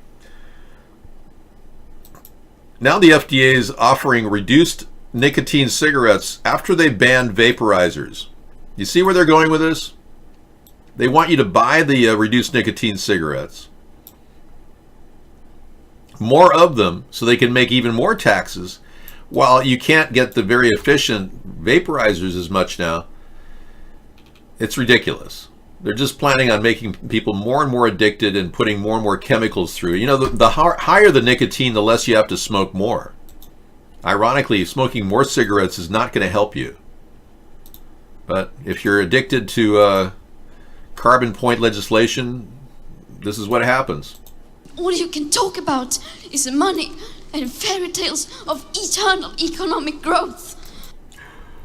And how to get a good nicotine high. I'm special. Thanks for being here. You're special. Won't you be my neighbor? This is Bill, the Car Chase Volume, 7 minutes of car chase. And then we got Jason Stratham, the promo reel, 14 minutes, best fight scenes. Those are a couple winners. I will give you that much. How dare you? How dare you? How dare you? Sounds a little like Bernie Sanders, but, much younger. How dare you? How dare you? Everything is like this with Bernie. It's like, God, can you stop whining and grow up? Jeez. The guy acts like a 4-year-old. And what has he done to reduce the Wall Street excesses in Vermont? What a joke.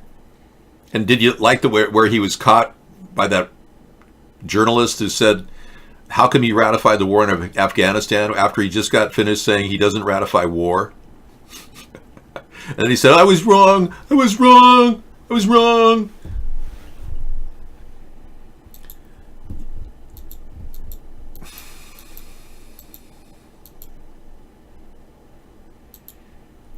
The expense to sell to Europe from America might be cheaper than to sell from UK to Europe. I've always felt that we should embrace the Brexit. I was the one that promoted it, the idea of embracing it 6 weeks before it actually was ratified. Donald Trump watched our show, and I think he said 2 days before it was ratified, but I was 6 weeks before it was ratified. And I assure you, we could work collaterally with England and Britain to beef up all of their sales exports to the U.S. I would love to buy some scones, packaged by carefully packaged in a patisserie, or that's in France. Sorry. Bernie Sanders kind of reminds of Mr. McVickens of Beavis and Butthead, the high school principal, that always nervous and sweaty and shaky all the time and breathing hard. I know.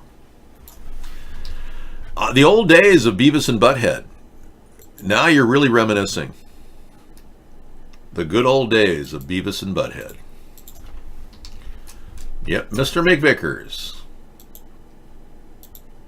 The nervous, sweaty kind of guy who looks like he just had a heart attack. That would be Bernie Sanders, Mr. McVickers. yeah, I know. yeah. Look at him, he's sweating all over the place. He's probably gonna have a cow. yeah, I know. Beavis and Butthead.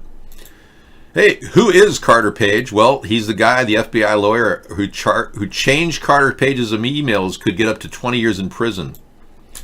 Really? Okay, well, that's possible. I doubt that, but it wasn't that big of a deal. They were already investigating Carter Page before the emails were being used as a reason for a FISA order to survey him.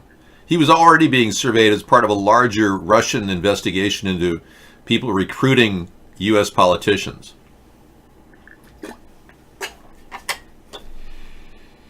You know, Mozart, this is the best you can do.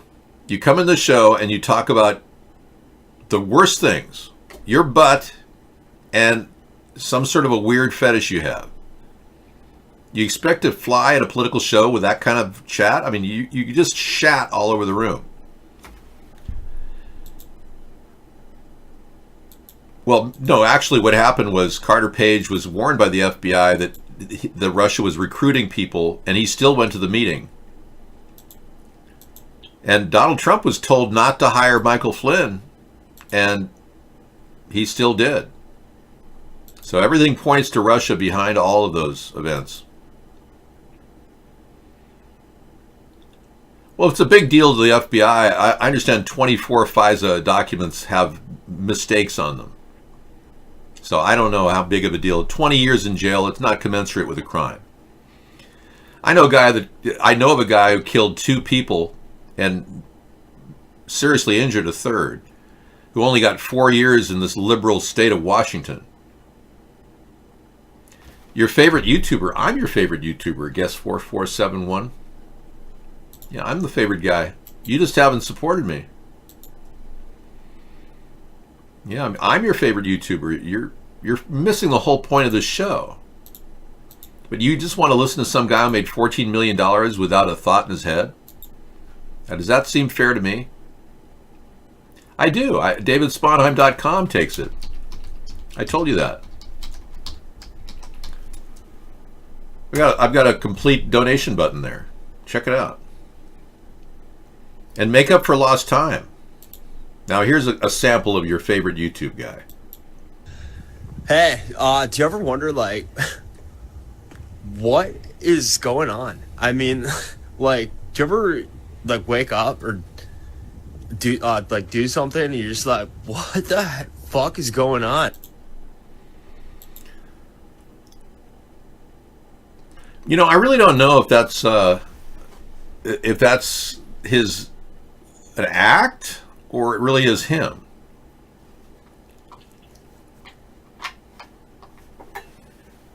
You can donate under $50 without an address. They literally update the guidelines for them on a monthly basis. All I can say is that out of every administration since Ronald Reagan, they've been violating FISA warrants. 50,000 on average per year. Yet you're telling me this woman should spend 20 years in jail because she made a couple inaccurate statements about Carter Page? That's ridiculous. Oh, well, I have a place at davidsponheim.com that takes bitcoins. I'm not sure what you're saying. Well, I'll work that out and get back to you. Thank you. Because we haven't had a donation in a long time. This is not sarcasm. This is a political show. This is not a wig. This is my real hair. If this is a wig, my head would be falling off.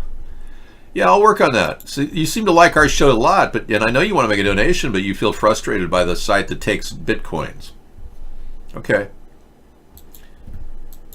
You have no idea they have been violating anything because they are that secret?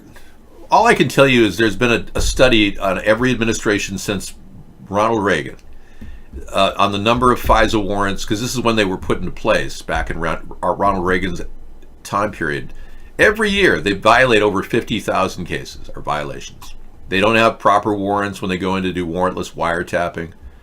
And these are assessments that have been evaluated by watchdog groups. That's all I can tell you. This show is real, yes. I've been the longest show in the entire world. There's no other show that's lasted with such regularity as mine. And believe it or not, we are not reaching the people at iVlog. It's a small subset of people. They've been censoring us at iVlog and at Vaughn. They keep people from coming in here. No, this is not an act. This is real. They keep people from coming in here. I'm one of the most censored people in the entire internet, but I'm well known around the world because a lot of people like our show because they rebroadcast our show on UHF. So I have a huge worldwide audience, but I have very few chatters because of the censorship. Hey, there's new technology coming. Giant floating farms, solar farms, could make fuel and help solve the climate crisis. I came up with an idea similar to this in my 2012 book, Hybrid Capitalism, where I talked about generating fresh water from units like this as well as electricity. We could develop floating passive desalination systems. Yeah, there is somebody stopping you from coming in, but you don't know it.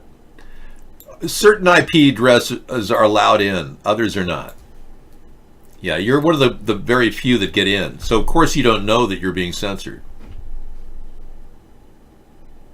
Yeah, anybody who gets in here most likely is a person who's either in the US or running through a VPN that's been approved, meaning that you've been to other sites at iBlog. How do they decide? They don't have any criteria. There is no ombudsman at YouTube or at iBlog or at Vaughn saying you're only allowed to censor certain people. No, there's no rules or regulations on censorship. There's not one law in America that says you can not censor people. It does defy my free speech. It definitely defies my equal protection of the law, but there's no law to protect me. That law is long gone. It was erased many years ago. I think Bill Clinton, or no, prior to Bill Clinton, there was a law that protected people like myself. It was called the Fairness Doctrine. And the Fairness Doctrine was designed to serve the public interest. It'd be nice if that was working, but it doesn't.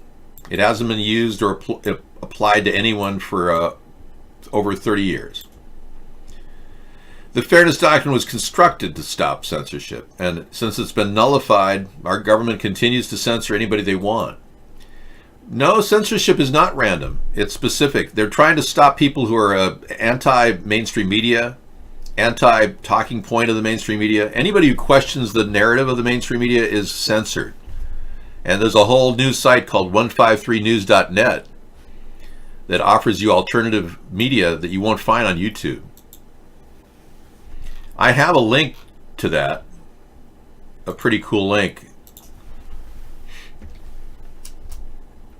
I will give you the link to the 153 News collection. It's in my list of magazines.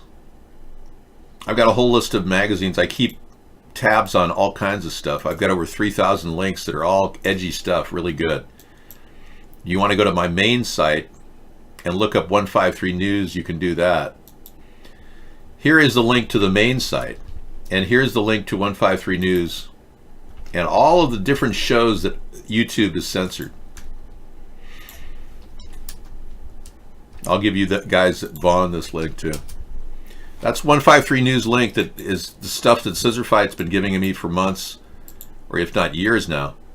We started actually 2 years ago.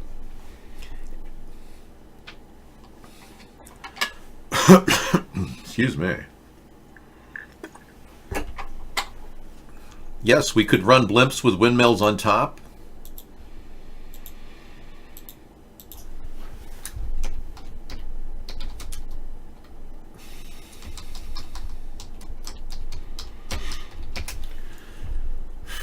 back in the early days of of our show, back in 2008, I was doing a lot of analysis of renewable energy solutions, and we came up with a site that no longer exists. It's been wiped out. It was a floating blimp windmill system. It's pretty cool. I'll show you a picture of it. I think there's still a couple remnants of it online, but they were blimps that had windmills built into them to generate energy. There's a lot of high winds up in the upper air areas. We can't even get windmills that high without a blimp. So, but yeah, here I was in 2008, just starting out.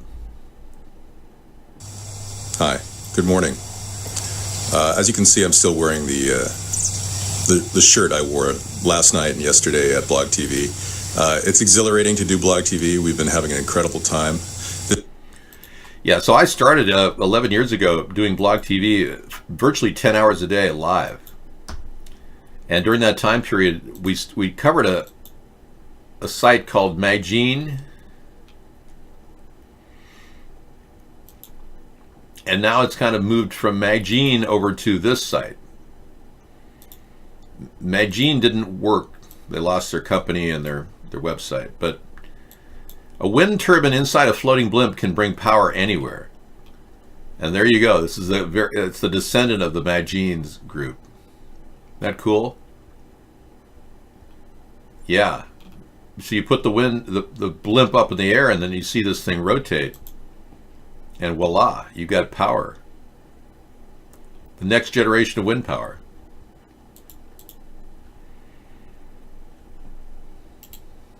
Cost alternatives to fossil fuels. Altero's Energies is answering that call with a high-altitude wind turbine.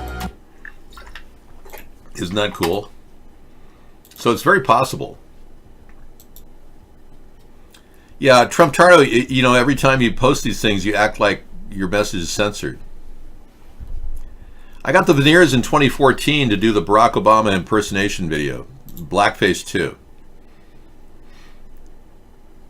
So when David says he's blocking people from coming here, he's telling the truth. Yeah, Mark is blocking millions of people. Mark blocks about 350 million VPNs. Half the world's IPs are blocked from coming in here. Final Dream is telling you the truth there. I hear he blocks even more than 350 million. Now it's up to probably 500 million. But almost everything is blocked from getting into our chat show. So we're seen around the world. We're rebroadcast all across the globe on a daily basis. And people even watch our shows in repeat at various hours. My YouTube show is now uploaded simultaneously so that people can start watching it immediately when we go off the air at 1 a.m. So that's kind of cool.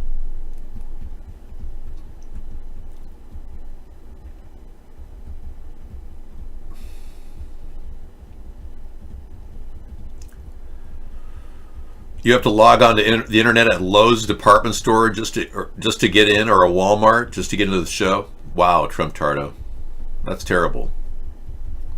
Yeah, well, they are gatekeepers, and we're still trying to work out a way we can have an open, free chat room. But IRC won't work for people because IRC-based chat, the IPs are revealed to other people, which doesn't provide you security. So it's almost like we need a program that will take anybody's input and anonymize it, which can be done individually. People can anonymize their name and their IP on IRC, but the program would automatically anonymize their name, put it into a bin, and then their chat would be rolling out through that bin without having anyone see their name. We'd give them a new name or their username. They wouldn't have any IP attached to it on the outside looking in. And there's ways of embedding these files embedded into a Swift file, which is stored on a server, where we could access the IP if somebody were to threaten me or something, but nobody else could. That's what we're looking for. Mark can't sell Vaughn. No, he can't sell it because he can't prove the money he's made. There's hardly anybody who's a VIP participant on this network. He claims he makes his revenue from VIP status or from advertising. he can't validate the income he has. So there's no way he could get a decent price for the site. It's valued at about $200,000. It's hardly worth anything. But he's made a lot of money censoring on the side, according to what people have told me.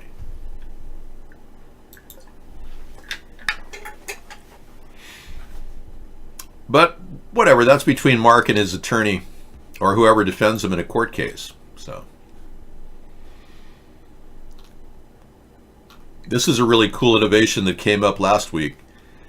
These are an amazing new technology which cleans the rivers that are polluted of plastic waste. They have solar panels on them. They digest the pollution area. I can envision new technologies even converting. Just published a book on Amazon. There's a whole chapter dedicated to us. Cool. OPSEC Patriot, thanks for mentioning me. Good. Over 200 copies sold, and everyone's mentioning me in the comments section. Excellent. Well, congratulations. Really? You're involved in the holocaust? Oh no, I don't allow any holocaust. No, you're a whack job if you think that a holocaust didn't happen. You're an idiot. I mean, the Holocaust happened. You believe the hoax happened? No, it wasn't a hoax. It really did happen. They didn't use CGI on the images of all the dead Jewish people. His mom bought 199 copies. Yeah, it really did happen. There's so many different things. Hall & Oates happened, yeah. Good group. Their song Sarah is a good song. Sarah. We are concerned, just like you are, of lies and deceptions by alt-right wing people like Donald Trump. But the alt-right doesn't realize that Donald Trump is working for Zion. He's working for the Zionist state. That's part of the deal. Donald Trump does the bidding of the Zionists. So does Joe Biden. But that's just the nature of their game. The Zionists control both political parties, left and right. And they've been using their power to manipulate every single election. Now, William Barr is clearly working for Russian Zionists, our Attorney General. I'm convinced of it. He should stand down. Similarly, we've got Mitch McConnell working for the Russians. He's received up to $3 million from the same guy that gave Lindsey Graham $3 million for re-election. This guy, Len Blavatnik. And Len Blavatnik works for Oleg Deripaska, the famous guy, the Russian oligarch that was involved with that mistress, Nastia, who claimed she had all the dirt on Donald Trump and the Russians, and all of it was taken away. Every bit of it was destroyed. Yeah, kind of sad. So we didn't get any of that evidence. It was all suppressed. Donald Trump's friend, Deripaska, got rid of it. But if you're here to claim that the Holocaust didn't exist, I can show you there's ample footage, the film footage of the 1940s, taken when Eisenhower took over the camps. That's not CGI, people. That's real. The atrocities, the German crimes, hidden from sight, they're real. All of this is film footage. It's not CGI. Here's a woman who went to Buchenwald, Mrs. Mavis Tate. I, as a member of parliament with 9 others, visited Buchenwald concentration camp. Some people believe that the reports of what happened there are exaggerated. No words could exaggerate. We saw and we know. Then it goes on to show all these atrocious body pictures. I'm not going to get into this, but yeah, you can't fake that stuff. It was filmed back then. We saw it in the 60s off film. You know, I will say this, though. I will, in deference to some of you who are holo-hoaxers, I will say that the numbers are in question. The number of people that died during the concentration camp period. But he had 25,000 concentration camps. They weren't just a few. And the people that died there oftentimes died of typhus and malnutrition, not just gassings. And you people claim it's all a lie. It's not. They really did die.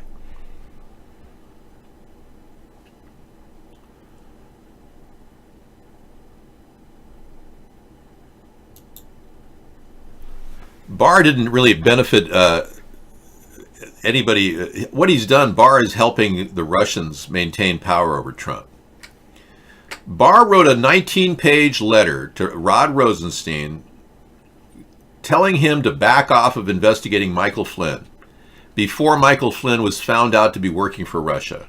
If that isn't enough to indict William Barr, I don't know what is. Actually, we've got information he knows the Epsteins. We have information that he worked with the Epsteins directly. I dropped this the other day on you, and I don't think if it landed, but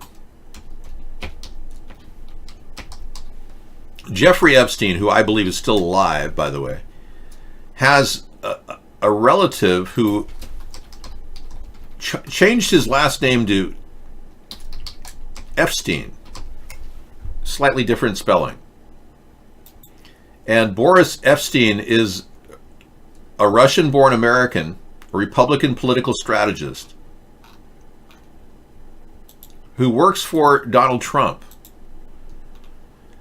I know this sounds really weird, but he's a relative of Jeffrey Epstein's. And he works for Donald Trump, and he's also worked for Media Matters. He's the 2020 campaign senior advisor to Donald Trump, and he's Jeffrey Epstein's relative. This goes deep, people. The reason why Donald Trump got Epstein out of jail and probably alive somewhere else is because Epstein is used by the Zionist elitists to blackmail our political officials using tapes of adults with children, sexual tapes. That's the theory. Now, whether these allegations are true or not would require an investigation, but since we're not getting any investigation, we're getting a lot of ridiculous garbage coming out of the Senate, protecting Donald Trump, Lindsey Graham working with Len Blavatnik, a representative of Oleg Deripaska, also Mitch McConnell getting money from Oleg Deripaska, and he's controlling the outcome of the impeachment hearing.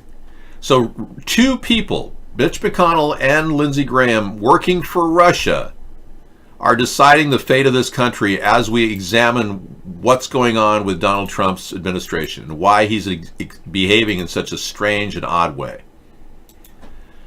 Pretty heavy stuff to deal with. So I'll give you a primer on the whole impeachment process tonight, but it will be a CNN show. We'll be playing that for you.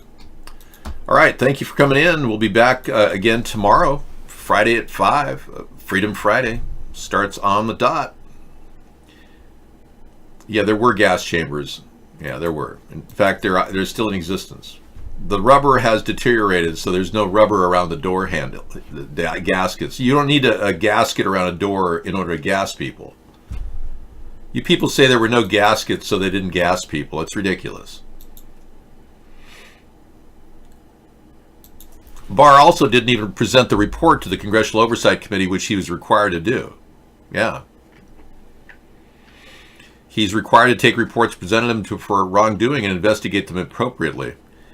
Now, I hope Nancy Pelosi holds these two impeachment articles in abeyance until the Senate and Mitch McConnell agree to taking witnesses. Charles Schumer has asked for Mick Mulvaney to take the witness stand. Everyone knows Mick Mulvaney's already spilled his beans, said there was a quid pro quo. I would expect Donald McGahn to take the witness stand because he's the guy that said that Donald Trump walked around the White House saying he wanted to fire Mueller.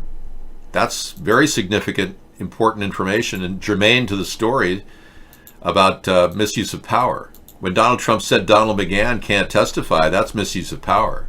And providing witnesses to the Congress is what they're charging him with. Preventing witnesses from getting to Congress to review. Rudy Giuliani wouldn't testify, Mick Mulvaney wouldn't testify, Donald McGahn wouldn't testify, Donald Trump wouldn't testify. All that comes at the heading of obstruction. So all of that's germane to the case. So we'll be seeing more about this. And I wouldn't be surprised if Pelosi doesn't just start another 2 articles and throw those in the mix. I would recommend her doing that. Ken Starr can't be trusted. No, Ken Starr alone is not to be trusted. Ken Starr took $60 million to investigate the Whitewater case, put all the files in Oklahoma City, and they all got blown up in the Oklahoma City bombing. All the Whitewater files are gone. $60 million worth. That's not a credible witness. Sorry. Nor did he find any real dirt, nor did he take testimony in a timely manner. He waited till the last minute for James McDougal to testify in the Whitewater case, and lo and behold, James McDougal had a heart attack right before he was going to testify. That doesn't wash with me. Sorry. Ken Starr is not the bastion of truth as a recommendation for Bill Barr. He's another Zionist, collusive person as well. All right, we're going to sign off. Thanks so much for coming in. Yep. But I'll be in the show till 3 in the morning. No, actually 1 in the morning playing videos. So you can hang out with me and chat, whatever. I do go on this microphone, but I don't go on camera because I usually get in my comfy white robe and relax. Okay, this is Mr. Wright signing off. Take care. Good night.